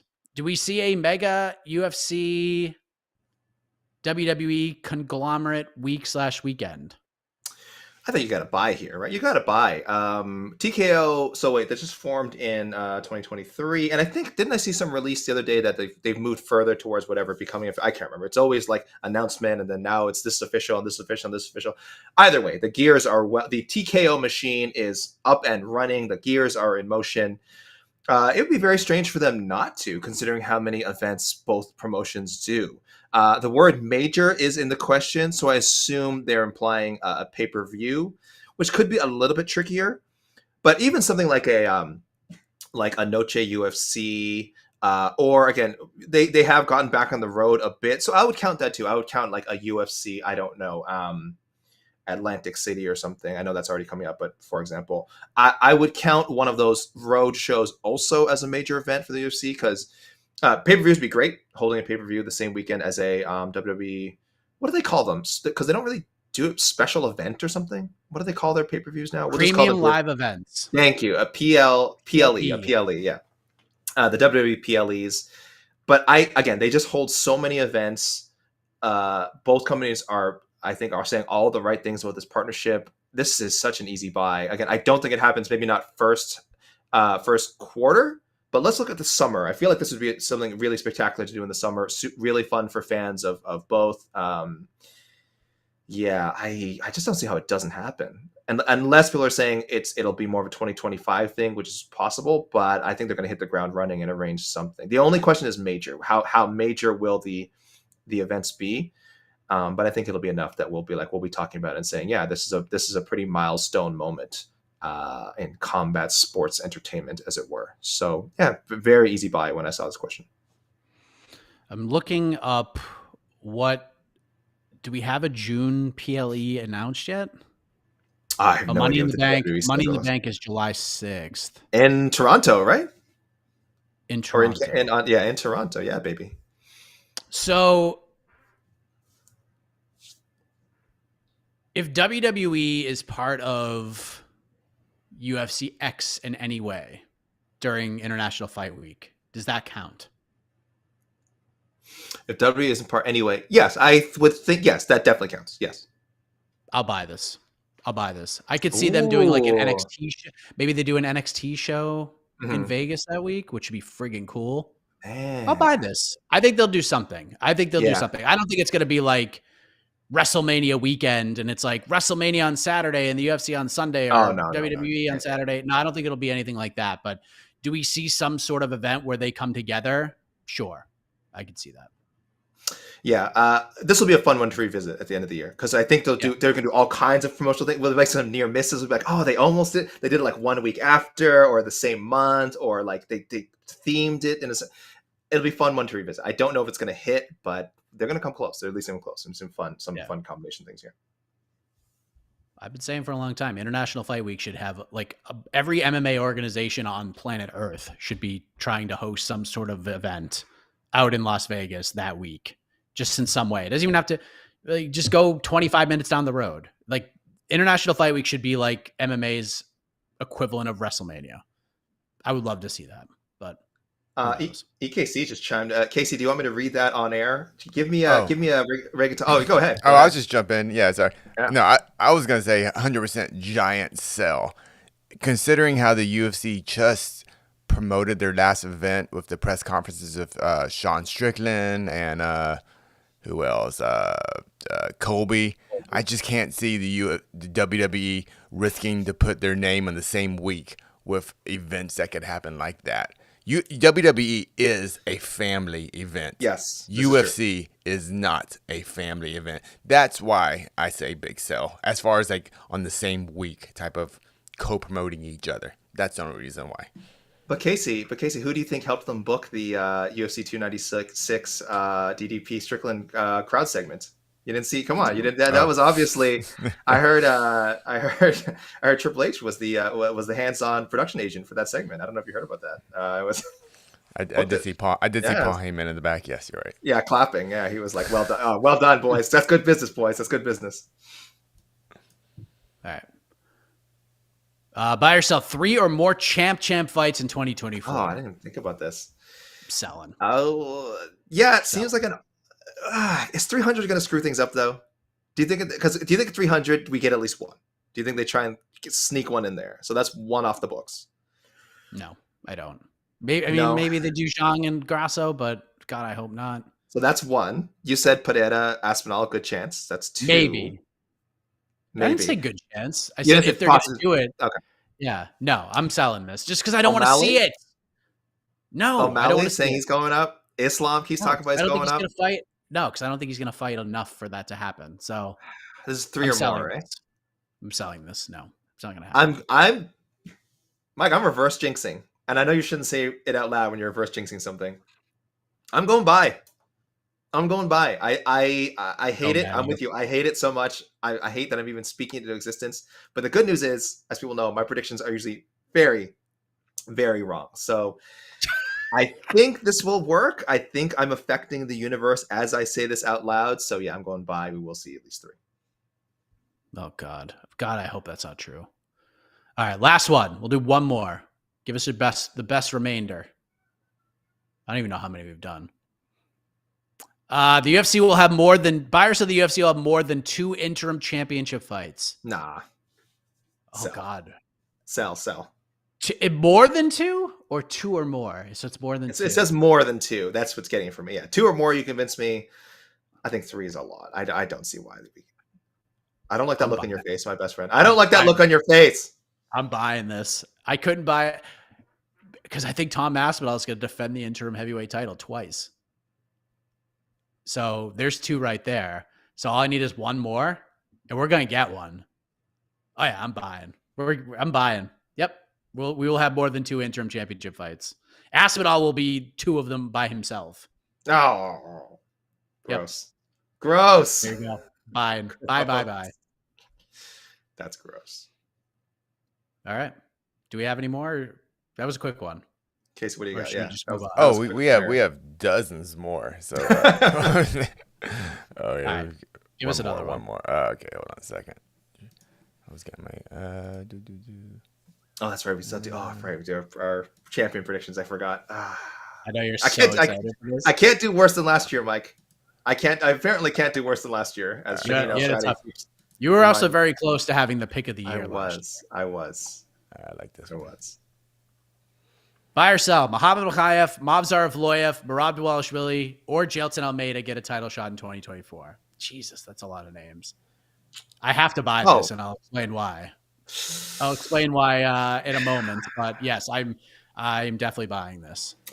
You know me, I'm trying to jump all over this Jay Elton thing, but with the way the heavyweight title picture is right now, it almost feels like it's impossible for him to get a title shot in 2024. Merab's never gonna. He might get an interim title shot. I don't think Muhammad nor Movsar. Merab really needs to get a title shot. This is just getting silly. Yeah, buy Merab or Jelton. Merab or Jelton. Yeah, I'll buy. I'm not buying this for either of those two names you just mentioned. But as you'll find out. As you'll see. Oh. As you'll see. Buy or sell, the interim heavyweight belt is defended before the next undisputed heavyweight championship fight takes place. Buy, baby. I'm buying this one. Tom Mike, did you Aspinall's sell defending the interim title first. Did you sell on the last one, all four names? Wait, is all four names get a title shot? No. Did any one of them? Yeah, I'm buying that one. Yeah, I bought. Who? Which one? Who? You'll see. Oh, okay. I have to wait. Okay. So you are buying. Okay. Sorry. Yeah. Want to get on tape. Yeah. So buy or sell. I'm buying the interim heavyweight belt is defended before John Jones defends the other belt. Okay. So my only caveat here is there a chance the UFC comes to their senses and when Aspinall gets his title fight book, they say, you know what? We are just to goose up whatever show Aspinall's on. We are promoting, and perhaps there's an update on, well, we know John Jones won't be back until whenever. So we are promoting Aspinall to undisputed status. Does that eliminates this question then, right? Then he is no longer interim. It would eliminate this question, but you and I both know that's not going to happen. We don't disagree. So I am selling Aspinall going into his next title fight. He will instead be anointed as the undisputed champion. And the UFC will, as they always do, and Dana White and the UFC always do, they will do the right thing and say, well, we got an update on Jones. It looks like he'll be out like longer than expected. So in his absence, Tom Aspinall is promoted to undisputed status. We are still dedicated to making John Jones versus Stipe Miocic happen because, let's be honest, and this is the part they won't say, who gives a crap? Why does the title need to be on the line? It's insane. You can do that fight. It doesn't matter. You can make it a 5-rounder. It's not going 5 rounds anyway. And Tom Aspinall is our undisputed champion. So that's my sell on it. It won't be interim much longer. After what we just saw at welterweight in 2023, this is what's going to happen. 2024 is going to be the year of order. If 2023 was the year of chaos, 2024 will be the year of order. Oh man. Hey, listen. Well, as you'll hear in my bold prediction, maybe you're right. Maybe you're right, AK. We'll see. All right, should we move on to champions, or is there another spicy one left? So. Casey, anyone else you want to throw up there? All right, this is the last one. Buy or sell, we see a champion defend their belt 3 times in 2024. Only if Sean Strickland gets past CDP, and that's a tall order. So I will go again. This isn't, and this to me is books 3 title defenses, not successfully defend. If it's successfully defend? That's a lot. I want to say just has to defend. So at least wins twice, and then whatever happens, the third fight doesn't. Still sell. Hard to do. I'm selling this. Hard to do. Yeah. Strickland's the only one I think that I'm with you. If anyone's going to do it, it's Strickland, but boy, he's going to have it's a lot. It's a lot to ask for, especially in that division with what it looks like right now, as we'll get to right now. Round 2, time to predict UFC champions. I know you've been looking forward to this, AK, all week long. We did tease this a little bit, I believe, on New Year's Day with an article on MMAfighting.com. It's a tremendous website, but if you guys missed that, we'll reveal our championship picks right now. So, AK, we'll start with you. Women's strawweight. Last year, we both said Zhang Weili. We're both correct. Zhang Weili still the champion. This year, are you sticking with Zhang Weili, or are you going to a different fighter at 115 pounds? It should be Tatiana Suarez, but they have made such a weird mess. And I shouldn't just blame the UFC or the matchmakers entirely, because I don't know. There could be reasons on Zhang's end. There could be reasons on Yan Xiaonan's end why that fight was not made at the end of 2023. So I don't want to point fingers, but it really felt like the division was moving along. We had a very logical title fight, and then we'd be a fresh slate for Zhang Weili in 2024. Now, I feel like we're still waiting for the Yan Xiaonan matchup to be made. And my other reason, so I am sticking with Zhang Weili. My other reason is I'm not quite ready to go all in and say, oh, well, once Tatiana gets in the cage with her, it's Tatiana's, title to win. I think she might go in slightly favored. I think a lot of money will come in on Suarez to the point that, like, when Fight Night rolls around, Suarez will be like minus 150 or something like that. But I think Zhang's actually a really good matchup for her. I think Zhang's, again, I shouldn't. We'll dig into this matchup someday when it actually happens, and we need to get this matchup. I'd love to see it. But my point is, I think either Zhang gets the Yan Xiaonan fight, beats Yan Xiaonan, and then either doesn't fight again in 2024 for whatever reason, or fights Tatiana Suarez and beats Tatiana Suarez. So, boring answer, sticking with the champ. I'm sticking with Zhang Weili as well for almost identically the same reasons why. I feel like the Tatiana Suarez matchup is not as bad of a matchup as people seem to think it's going to be. Like, Tatiana's just going to go in there and run over Zhang Weili. I just don't think that's the case. I think Zhang is just in the prime of a really long run. Doesn't mean she's going to fight a whole bunch, but I think her lack of activity helps in this situation. So, and there is a world, this is the UFC. We had a question like this before. Could we see Zhang Weili go up and just fight Alexa Grasso while still the Strawweight champion? There's a very real world where that could happen. So for that reason, yeah, I'm going with Zhang Weili. Women's flyweight, AK, I'm going with Erin Blanchfield. I don't think that's a surprise to anyone listening to the sound of my voice right now. Matt, it's again kind of like the situation with Zhang. Schedule's got to be everything. Erin Blanchfield is scheduled to fight Manon Fiorot in March 30th in Atlantic City. I am picking Erin Blanchfield to win that fight and then go on to fight for the belt against whoever is the champion. And in that conversation, it doesn't really matter who the champion is. I think Erin Blanchfield's going to win. So I'm going with Erin Blanchfield by, I'm going to say November, Madison Square Garden. In the first of 3 title fights, Erin Blanchfield becomes the women's flyweight champion. Ooh. Yeah, it really comes down to, again, do you think she's going to beat Manon Fiorot? I think most of us think yes. Then do you think she'll beat Alexa Grasso or Valentina Shevchenko? Or I'm trying to think, is there anyone else that could possibly have the Zhang Weili? If Zhang Weili goes up, I don't know. But yeah, I don't think Zhang's going up this year. So it's, for me, it's, will Erin, can she beat Grasso or Shevchenko at this point in all of their respective careers? I say yes. I think Erin is that good. So yeah, safe pick, boring. But did anyone pick this last year? Do you remember on our staff if anyone picked Erin Blanchfield last year? I feel like someone did, right? Maybe it was too Jed early. might have. Jed might have, but it might have been too soon. Okay, I'll take a quick look while we move on. But yeah, Erin Blanchfield for me as well. I think women's bantamweight were probably on the same page, Mr. AK. I almost called you Jed, but I'm going Mayra Bueno Silva. I think she beat Cal Pennington, and they'll probably do her and Juliana Pena. I would pick MBS to beat Juliana Pena as well. And I don't know who else she would fight after that. So yes, Mayra Bueno Silva. I will say I almost threw a wild card wrench in here. I almost went just off the board completely, but I didn't want to go off the board too much here. I almost went with Miesha Tate. Almost just threw a wild card wrench in there because I honestly think if she just needs one win against anybody, and she's probably going to get a title shot in 2024. And what a freaking story that would be. But I'm going with MBS. Before I mention, I will say the one person who picked Blanchfield for 125 last year actually was our own EKC Leiden, who's on the show right now. So EKC, well, EKC, you're not wrong. You weren't wrong. You were probably just early. So yes, well done. Yeah, EKC. Yeah, I picked MBS as well. I like the Tate pick. I'm a little disappointed. Neither of us said Ronda Rousey. No, we're not.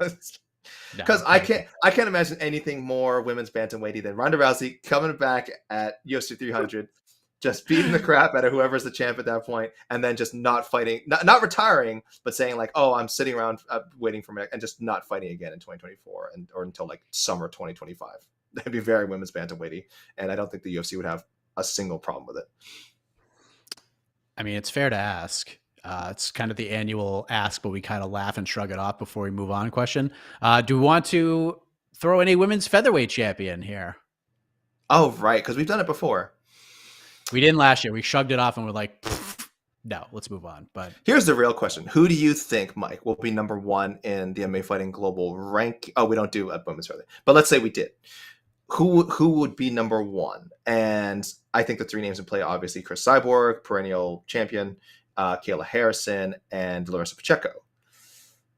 I want to believe by the end of 2024, we'll all be saying, you know what, Larissa Pacheco is the best at 135 and up. Or sorry, I should not 135, higher at above 135. There is no better fighter than Larissa Pacheco. If people aren't saying that already, I don't know, but I know she still doesn't have the name recognition of Chris Cyborg, and still not even Kayla Harrison, even though she beat her in their most recent fight. Kayla Harrison is much more famous than Larissa Pacheco. So it's interesting, but I'll go with Pacheco. I would think, at least among our staff and among the media and the most knowledgeable fans, will be viewed as the number one featherweight at the end of 2024. I could see that. I could definitely see it. I hope. I don't know. I hope we get some answers here, and who knows? Kayla might just sign somewhere else. I know PFL really wants to retain her services, but maybe Kayla goes to the UFC. Who the hell knows? Let's move to the men. Let's go to the flyweight division. AK, this flyweight was the division for you. You were very, very close to nailing one. You said it was going to be Brennan Royval last year. He did get himself a title fight, but lost to the current champion, Alexander Pantoja. I said it was going to be Brandon Moreno, who lost to the current champion, Alexander Pantoja. Are you picking Pantoja to end 2024 as champion, or do you think this division is just so wild, so crazy, so up and coming that Pantoja meets his match? Man, this is one of the hardest divisions to pick. I don't know if it was the hardest, but I remember it was one that I spent the most time on. There are so many good fighters. Moreno could get the rematch. I think scored the first fight, their first championship fight for Moreno. So he's right there, but then he has to beat Albazi. Albazi could throw a wrench in the whole thing. He could beat Moreno, and then he could beat Pantoja. I think Albazi's really good, even though he had a really close fight with Karikar France. And then we have Makayev, we have Kopp, we have other guys. Tatsuro Taira, I don't think in 2024, but I don't know. Guy's a wild card. It's really hard to predict. I think that's why I stuck with Pantoja. I just think he's a great champion. I think he has what it takes to win any of those matchups. Some of them are kind of coin tosses, but again, when you're the champion of tough division, being a coin toss with a lot of people is not a bad thing. I think it just says how good you are, how versatile you are, and how well you can perform on when it's your night. And we've seen Pantoja at his best as good as anybody. So I went with that. It's boring. I'm finding it really hard to project how the flyweight title picture is going to shake out at all. So, Mike, I hope you have a better, more bold choice than me. I don't. I think Pantoja continues to bring stability to this division, at least for a little while. This is a division that, like you said, has all the makings to be like a hot potato division. But I don't think we start playing those games till 2025 when we get the Makhayevs, the Tatsuro Tairas that are in the top 7, top 5 range. And then things start to get real interesting. But yeah, I'm going with Pantoja. He'll probably fight the Albazi Moreno winner next. I would probably pick him to beat either of those two fighters. Maybe he fights Vidal Kopp. I would pick Pantoja to beat Kopp again at this juncture. So I think it's him. And then 2025 is going to be super, super interesting. Now, Bantamweight, AK. Bantamweight is where things could get real interesting because right now, Sean O'Malley's the champion. Last year, I ended the year, or my prediction for 2023 was Marlon Vera, who I was just a little bit early on that. You went with Aljamain Sterling. Sterling not even in the division anymore, AK. Who's going to end 2024 as the Bantamweight champion in the Ultimate Fighting Championship, AK? Who's it going to be?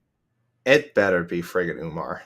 I swear it better be Umar. Again, I Umar, don't know. Holy smokes. It was so screwed up because he won in January, right? I'm not crazy. He won in January of 2023, and then we just didn't see him again. Or he was supposed to fight. What was the big? He had a big fight lined up. This was by Sandhagen, right? And then that would have gotten him a title shot either end of the year or we'd be talking about an upcoming title shot. He, in my mind, I haven't gone full Jed. I haven't put him like number one in MMA Fighting Global rankings. I am so confident this guy is the best bantamweight in the world. His resume, sure, not as strong as Aljamain Sterling or Patchy Mix or some of the names ahead of him. But if you get him in there with any of these guys, I am telling you he's going to beat them. So my prediction is probably early. I know it's early. It's probably more he gets title shot in 2025. But call this an optimist pick. Call it a magic wand pick. I'm waving magic wand, hoping he gets in there somehow. Gets one big win early in the year and gets a title shot sometime in the last 6 months of 2024 and takes care of business and is one of the Magomeds on the buy sell choice. This is the toughest one for me. And I'm sticking with the current champion, Sean O'Malley, because I'm not even all that confident he beats Marlon Vera, but I think somehow, some way, just because of the vibes, he gets it done. And then you kind of think of like what could be next, right? You would think that Merab would probably be next, but I think we all understand that Sean O'Malley being in the position he's in, if he goes out there and finishes Marlon Vera, is not fighting Merab. He's not going to fight that man. He's going to fight somebody else. And knowing Sean O'Malley being a prize fighter, it kind of almost goes back to one of the earlier questions of, when we mentioned that list of 9 fighters who could fight for a title this year, Dominic Cruz is one of them. There's a real world where Sean O'Malley can be like, hey, I already beat the guy you thought was, at least in this modern generation, the best bantamweight of all time. Now I'm going to go fight this other dude who people think is the best bantamweight of all time. I'm going to go beat them both. So Sean's going to have a little more power. Could Sean move up to 145? That's possible. I really hope that doesn't happen, but I don't think we're going to see a Sean O'Malley that fights 4 times. I don't think we're going to see a Sean O'Malley who fights Merab or Umar or any of those guys. I think he's going to be very smart about his matchups. It's gotten him this far as it is. So I'm going to go with Sean O'Malley, fights once, maybe twice. And if Merab beats Henry Cejudo, I think he's going to have a pretty frustrating year waiting around to see if Sean will fight him. So that's where I'm at. Sean O'Malley, not thrilled about it. That's what I'm going with, because in Bellator, this is probably not going that way. He's almost going to have to fight these dudes, but I think he's going to be smart enough to match make just perfectly. Which leads me to featherweight, AK. And this is normally the division where I think way outside of the box. And this is normally a division where my predictions could end very, very quickly, as they did in 2021, I believe, where I picked Calvin Kattar to be the featherweight champion. And then Max Holloway did Max Holloway things to him in January. And then that was over immediately. I'm putting myself in the same situation here, AK. I'm going off the board. I'm going outside of the box here. I'm going with the man who is fighting at UFC 297 against Arnold Allen. I am picking Movsar Evloev to be the featherweight champion of the world. Ooh. I think he's going to beat Arnold Allen, and I think he's going to find his way into a title fight before the end of the year. And I think Movsar Evloev is going to have a Sarukian-ish type of year where people still have questions about the guy. Oh, he hasn't finished anybody, yada, yada, yada. And then he just goes out there and has a tremendous year where he picks up some quality wins, fights dudes that are, up a level than him, at least the way people perceive him, and he matches them, if not best them. So this is my shot in the dark pick out of all of these. I think I have 2 of them. This is one of them. Movsar Evloev going a little bit off the board to be the featherweight champion. Who do you have? I like that pick. It's a shame. The UFC, I feel like, has not done a better job of promoting him. And at the same time, it's not entirely their fault. A couple of his big matchups have fallen through. So it'll be weird because like Movsar could be like 8-0, 18-0 in his career heading into a title fight. And like your average fight fan does not know who he is, which is just silly. Again, somewhat the UFC's fault, somewhat just bad luck. I almost regret this pick because it goes against a bold roundtable pick I had to recently for UFC 300. So I went with Ilia Topuria, which essentially means I'm picking him to beat Volkanovski and log some sort of title defense against someone before the end of the year. It could be Mozart, it could be someone else. Could be an immediate rematch with Volk. I don't know. God, I hope they don't do that. But I think Volk will have earned it, I suppose, depending what happens in the Topuria fight. So I'm going with Ilia. But yeah, I don't feel great about it because we did a UFC 300 roundtable, and I said, man, how cool would it be if Volkanovski beats Ilia and O'Malley just starches Cheeto in 35 seconds somehow. Both fighters are relatively unharmed, and they say, let's turn around, let's main event UFC 300 O'Malley versus Volkanovski for the featherweight title. So I like that wild, bold thing to happen. I think that'd be so cool. But if we're being realistic, that's a lot of dominoes that have to fall for that to even become remotely possible. So safe thing here, Topuria becomes the new champion and then defends once either in a Volk rematch or against Evloev or someone else. Now we go to the best division in the sport. Yeah, easy here. Lightweight division. Easy. So you're going easy. I'm going Islam Makhachev. Easy. He's the best fighter in the world, Mike. He's holding on for another year. This is it. I'm cashing in the Money in the Bank briefcase right here. I've been holding on to this briefcase for 5 years now, and finally I'm gonna take this briefcase and I'm gonna cash it in. The lightweight champion of the world at the end of 2024. Arman Sarukian. It's going to happen. Now, here's the thing. Either he's going to I don't think he's going to fight Islam Makhachev to become champion at the end of the year. I think Islam Makhachev is going to probably defend his title once, maybe twice. I do think he's going to go up to 170. And he may vacate. I'm going to predict he vacates the lightweight belt in order to do this. And then he may just become the welterweight champion of the world. I don't know. He's going to shoot his shot, or at least, in principle, get ready to shoot his shot and go up to 170. Or he might just be done. Like, Islam Makhachev is such a mystery to me, because he could fight like Justin Gaethje and just be like, nah, I'm done. Or he could fight like 5 more times, or he could fight 2 more times. I don't know. But I'm going with Arman Tsarukyan. I'm cashing in the Money in the Bank briefcase. This is finally it. Finally, we're going to get some movement in this division with some names we haven't heard in a long time. And Tsarukyan's going to get his day in court. And I have to say, I'm making this pick because I'm putting in the positive juju. There's no other fight in the world that I want to see more than Makhachev versus Tsarukyan 2. I have to see this fight on a full camp for both guys. I want to see what it looks like. I really, really do. So, but I kind of feel like Tsarukyan could become the champ without that fight actually happening. I think something real weird's going to happen, but Tsarukyan ends the year as champion. Okay, so you obviously want to see the Tsarukyan Makhachev rematch, but not predicting that is necessarily part of Tsarukyan's path to becoming the champ. Yeah, yes. I wish it was. I agree. I love to see that fight. I wish it was. I think it could happen, and I am saying I think Islam will beat him again in a really another good competitive fight. But I like where your head's at. And yes, Mike, as Tsarukyan is the rare prospect that I think almost all of us MMA fighting, even before his first UFC fight, a lot of us had heard of him. We're familiar with him because we know people who had talked, if not firsthand, we know people who had talked about him, who had said he's going to be this blue chipper. And when he got the Islam fight in his very first fight, even Islam before he was a champion, we knew he was a killer. So we're like, wow, what a tough first fight and what a good matchup it turned out to be.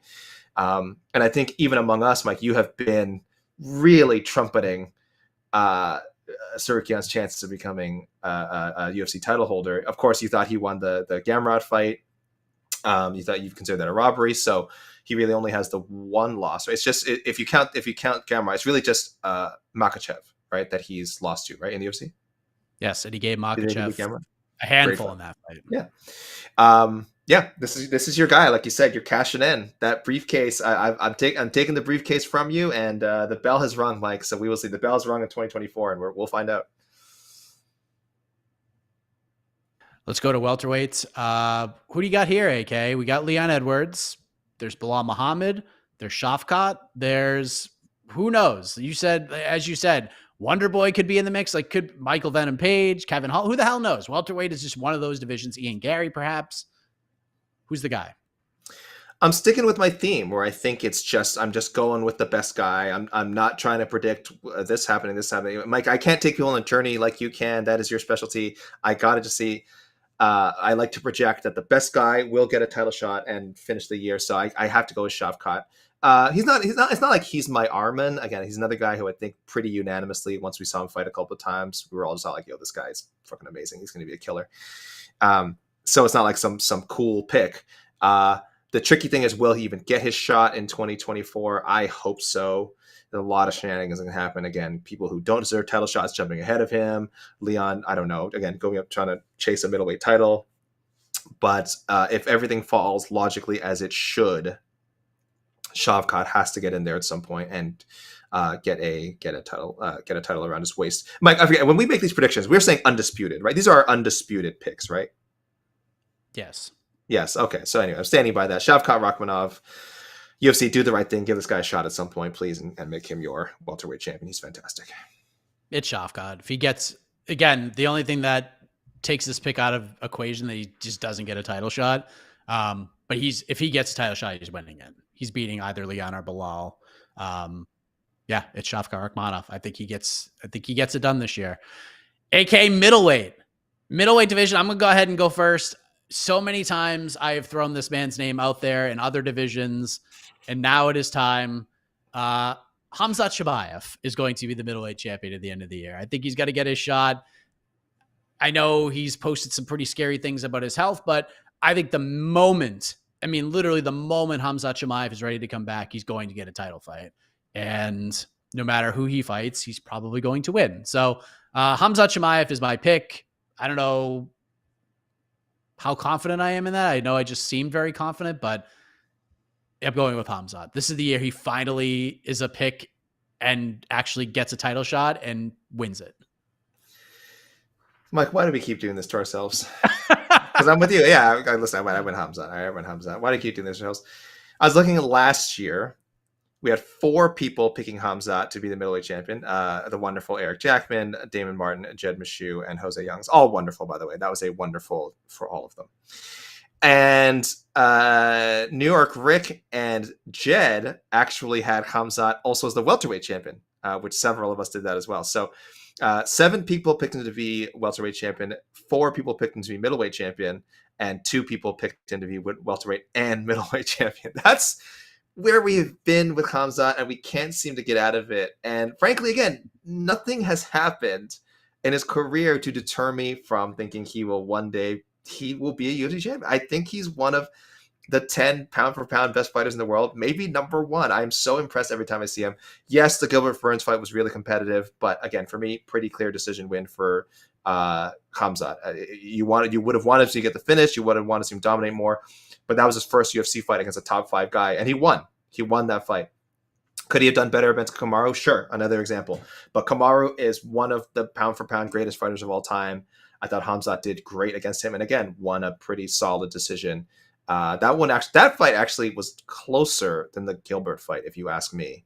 But I still have no problem scoring for Khamzat. So, yes, if he gets a title fight in 2024 at middleweight, I will pick him to beat Sean Strickland. I will pick him to beat DDP. I will pick him to beat Mike. Who else is in there? I don't know. Brendan Allen. Brendan Allen's in there. Going to get us a title shot. I don't know. Jared Cannonier. Paulo Costa. If he still has to go through Paulo Costa at some point before getting a title shot, I pick him to beat all these guys. I have no problem. I think Khamzat is really good. Could we have egg in our face by the end of the year, Mike? Of course we could. He could be quote unquote #exposed by one of these top 10 middleweights. And if that happens, that wouldn't surprise me either. But forget it, Mike. Let's keep riding this Khamzat train. One year we're going to be right. Maybe this is the year. Let's go to 205, AK. Right now, Alex Pereira, the light heavyweight champion. Not a lot of people saw that coming. Will Alex Pereira end the year as champion? I'm saying no, he will not. Ooh. I'm going with the man who was the champion before getting injured. I do think Jamal Hill comes back. I know Jamal Hill himself, he thinks our website hates him for some reason. It's just really not all that true. We just don't have him ranked as highly as he thinks he needs to be, but he will end the year as the UFC light heavyweight champion, and he will end the year as MMA fighting's #1 ranked light heavyweight, because he's going to come back. He's going to fight Alex Pereira, and he's going to win the title back that he really never really lost, that he vacated after getting injured or got stripped of, or however you want to phrase it. But I think Jamal Hill's really good. I think he matched up with Pereira very, very well. And I think that's the fight he's going to get when he comes back, and I think he's going to win it. So I'll go with Jamal Hill.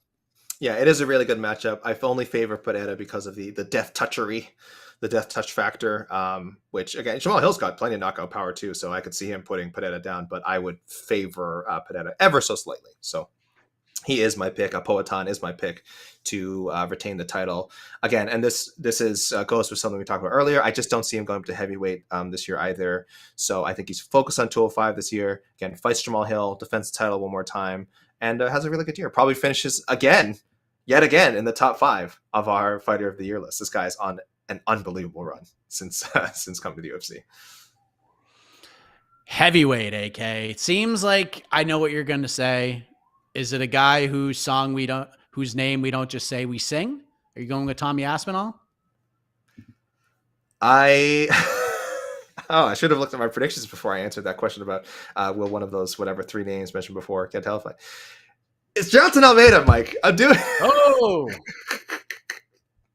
it's Jonathan Almeida. Didn't you just say that you don't think he's going to get it? Like, it probably will line up that he doesn't get a title shot in 2024. That it almost is impossible. Mike. Avid listeners on to the next one will know that before we did this episode, of course, we did a recap of the 2022 predictions, right? Or 2022 going into 2023 predictions. And it's funny. It's funny to look back what we got right, what we got wrong. People might not even need to wait that long to review our picks, because I do feel like I've contradicted myself multiple times already. So just rewinding to the beginning of the episode, you'll probably get to do a episode in review. Forget year in review. You might have to wait 12 months, people. I'm surprised I didn't say... Last year I said Curtis Plates. I cannot remember my thinking behind that. I really can't. I still stand by it. It's still possible. Maybe he beats Jelton. I don't know. Maybe he's got to, maybe my Jelton pick's gonna look silly now because my 2023 pick whomps him. It's entirely possible, but I have a lot of faith in Jelton. This is my Sarukian. This is my guy. I think since he debuted in the UFC, I've been like, this is the dude. I love this guy. I want to see him fight for a title. 205 heavyweight, whatever. Maybe heavyweight. Maybe it could be this year he finds that heavyweight isn't where he should be. Maybe he should. Maybe he gets humbled this year, drops back down to 205. But I don't believe that. I think he's going to at least win the title. Will he defend it? I don't know. But I think Jelton is the baddest man on the planet. So I have to stand by that. And that means he's going to be the heavyweight champion by the end of the year. The heavyweight champion at the end of the year has a name. And his name is John Jones, AK. I'm sorry. Michael! Sorry. What are you doing? It's got to be John Jones. Listen. This isn't a new take for me. John Jones is going to fight in 2024. He's going to fight Stipe. He's going to run over Stipe. And then he's just going to milk this for everything it's worth. He's not going to retire. And he's just not going to fight again the rest of the year. Man. He's going to end the year as champion with one defense against Stipe. And there will be no decision made on whether or not he's going to continue fighting or not. He's going to go back. He's going to talk to his team. I'm going to talk to my family. I'm going to see what the best move is for me. So inconclusive in terms of his fighting future, but he will milk this to the point where he is still the heavyweight champion in the same position he's in now at the end of the year. That's where I'm at. You had picked John Jones last year. You were correct. I believe, if I'm looking at the dates correctly, so our 2023 champion predictions article I'm looking at now went out January 20th. I think Jones Gone had been announced the week of, if I'm not mistaken, like literally days before we did that article. So maybe that's what made John so easy to predict there. Not easy for me. I picked Curtis Plates. Michael, you are not helping us to gaslight John Jones, I feel like. You're not. Look, I mean, it's hard to gaslight a guy who tore his pec, but I also understand, too, if you're John Jones, and even Jed himself, while he's gaslighting, Jed has said himself, like, if you're John Jones, he would do the same thing. Go fight Stipe, get the bigger name, I guess, and then just win. That's prize fighting. This is prize fighting. This is what made Colby what he is. Colby is a prize fighter. He took, the biggest name, but the least amount of competition at the time he fought them. And look where we got him. He's the freaking number one contender at welterweight all year without actually fighting anybody. It's incredible. So John's going to do something similar. I would say he probably doesn't fight till like July or August, and then he just doesn't fight the rest of the year. And then he ends up champion. And the Gaslight John Jones campaign will be bigger and better than ever after Tom Aspinall defends his interim title 2 times in 2024. That pick made me feel bad. I'm sorry. I know. It's your truth. Listen, you got to keep it real. That's why we're best friends. Best friends. Sometimes they pump each other's they pump up each other's tires, but sometimes they got to be real. They got to be real with it, and I got to live with that. But please, Jelton, save us. I don't know how. He feels like he's actually very far from a title shot now with the way the top of the division is, and after the Derek Lewis performance. But Jelton, save us, sir. Be a backup or something. Be the first backup to actually get the title shot and save us. Oh man. We'll see what happens. All right. We will wrap things up with a bold prediction from each of us for 2024. A little bit out of the box here. Something that probably shouldn't come true, but if it does, we are the absolute geniuses of geniuses. Last year, AK, I already read it down. You picked that Volkanovski would beat Islam in February to become the lightweight champion, which would be enough to entice Khabib Nurmagomedov to come out of retirement. We would get Khabib versus Volkanovski for the lightweight title at Cowboy Stadium, and Volk would defeat Nurmagomedov to put him back in retirement at 29-1. That was your bold prediction for 2023. My bold prediction was, as I said, Bellator would be sold.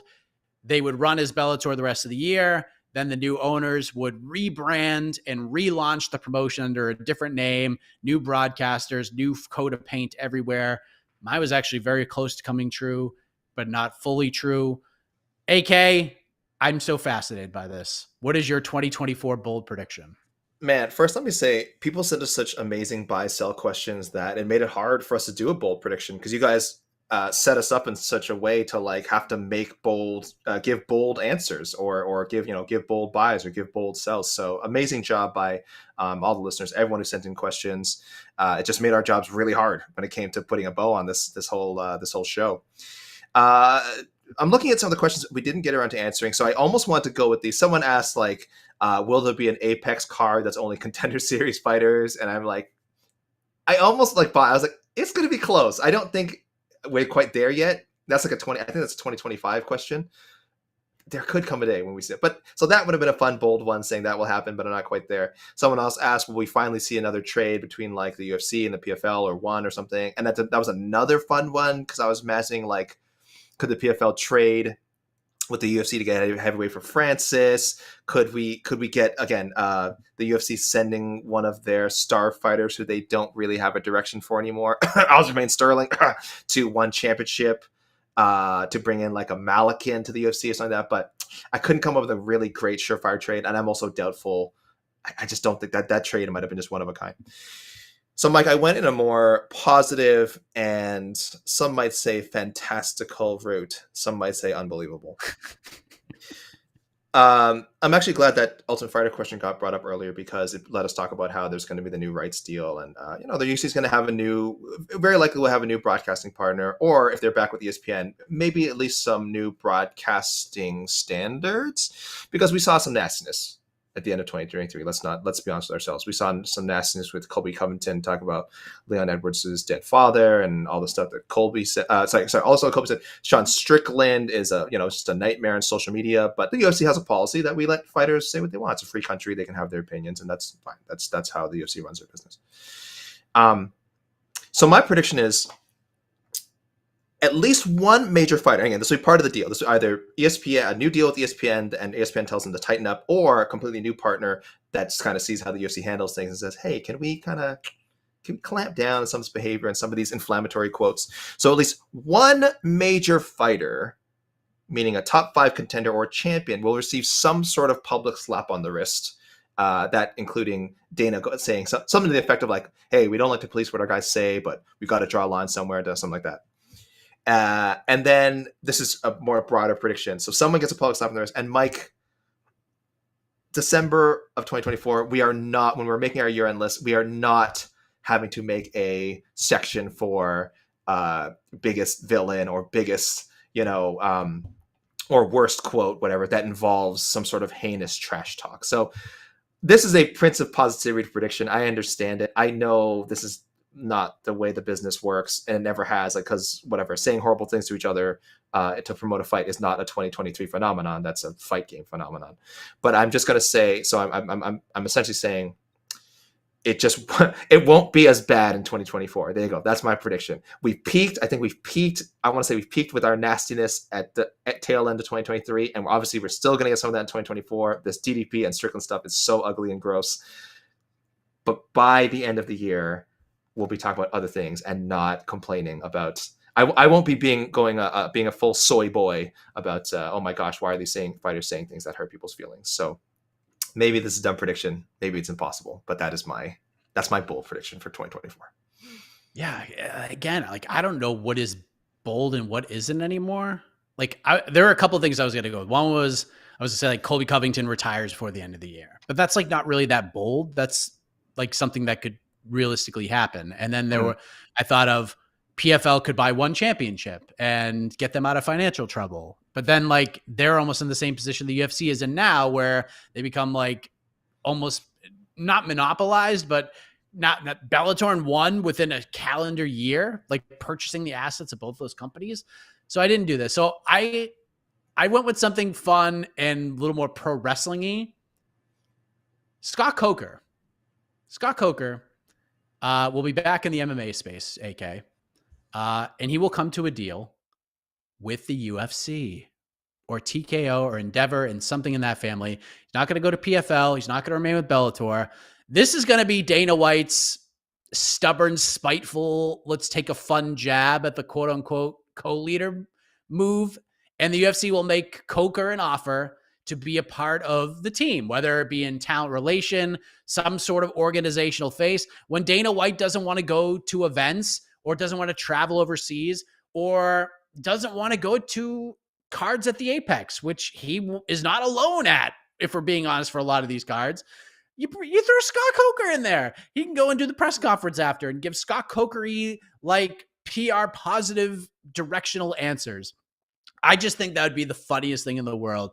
Dana's in the middle of the octagon, and we have the newest addition to the UFC team, and he brings out Scott Coker, a la Vince McMahon and Eric Bischoff, and they hug in the center of the octagon. Scott Coker abandoned ship with Bellator after PFL buys them, and then he joins forces with the UFC to be the fresh face of the company. And then Dana doesn't have to do a lot of that stuff that he doesn't really want to do anymore.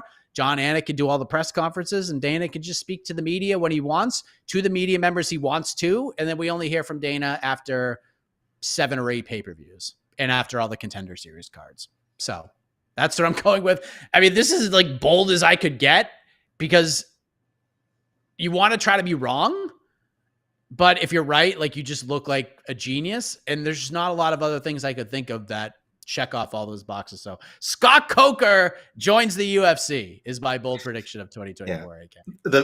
Immediately when you said the Vince Bischoff handshake and embrace popped into my head. Yeah, it'd be so perfect.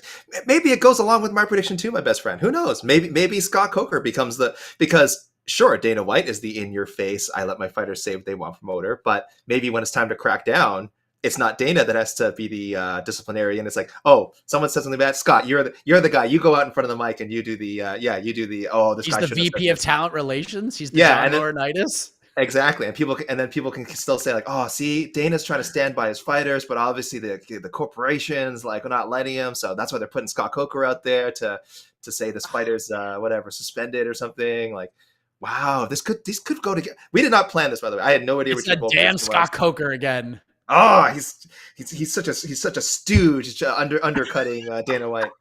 Damn. Oh, maybe we got it. I think we've got it. Friends Forever. I think we ended the year with a Friends Forever. We don't have to sing the song, but I think we ended the year with one. Wow. So there you go. I like There's the bold predictions. A kinder, gentler, more Scott Cokery UFC in the year 2024. That's just what we need. So this is fun. I always enjoy these. I'm excited. I will forget everything we just talked about 3 days later, and then I won't know what we talked about until like December 15th when I'm flying to New York for the watch party for whatever pay-per-view happens in December. But the first matchmaking of 2024 on this program next Sunday. That's when we'll record. That's when we'll go up on the podcast network for UFC Vegas. I believe it's 84. Magomed Ankalaev versus Johnny Walker, the main event. This is actually a pretty damn good card, honestly. Mateus Nicolau versus Manel Kopp is the co-main event. Jim Miller for his warm-up fight for UFC 300, apparently, against Gabriel Benitez. Ricky Simone versus Mario Batista. I didn't even realize that was happening next week. Phil Hawes versus Bruno Ferreira. Andrei Arlovsky versus Waldo Cortez Acosta. Matthew Semmelsberger versus Preston Parsons. Marcus McGee versus Gaston Bolaños. Fareed Basharat is back against Taylor Lapalus. Weston Wilson, John Silva. Tom Nolan, who I was very high on off the Contender Series, faces Nicholas Mota. And Felipe Bunez versus Joshua Van. That is UFC Vegas 84. Josh Pretty Van. good. Pretty good main card right there.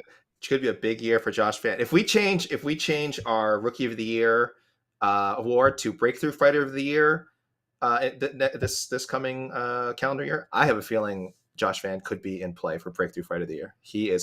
I think he's gonna be a good one. He's a fun fighter. Mm-hmm. That's it. Casey, thank you very much. You can hit the music now. This is fun.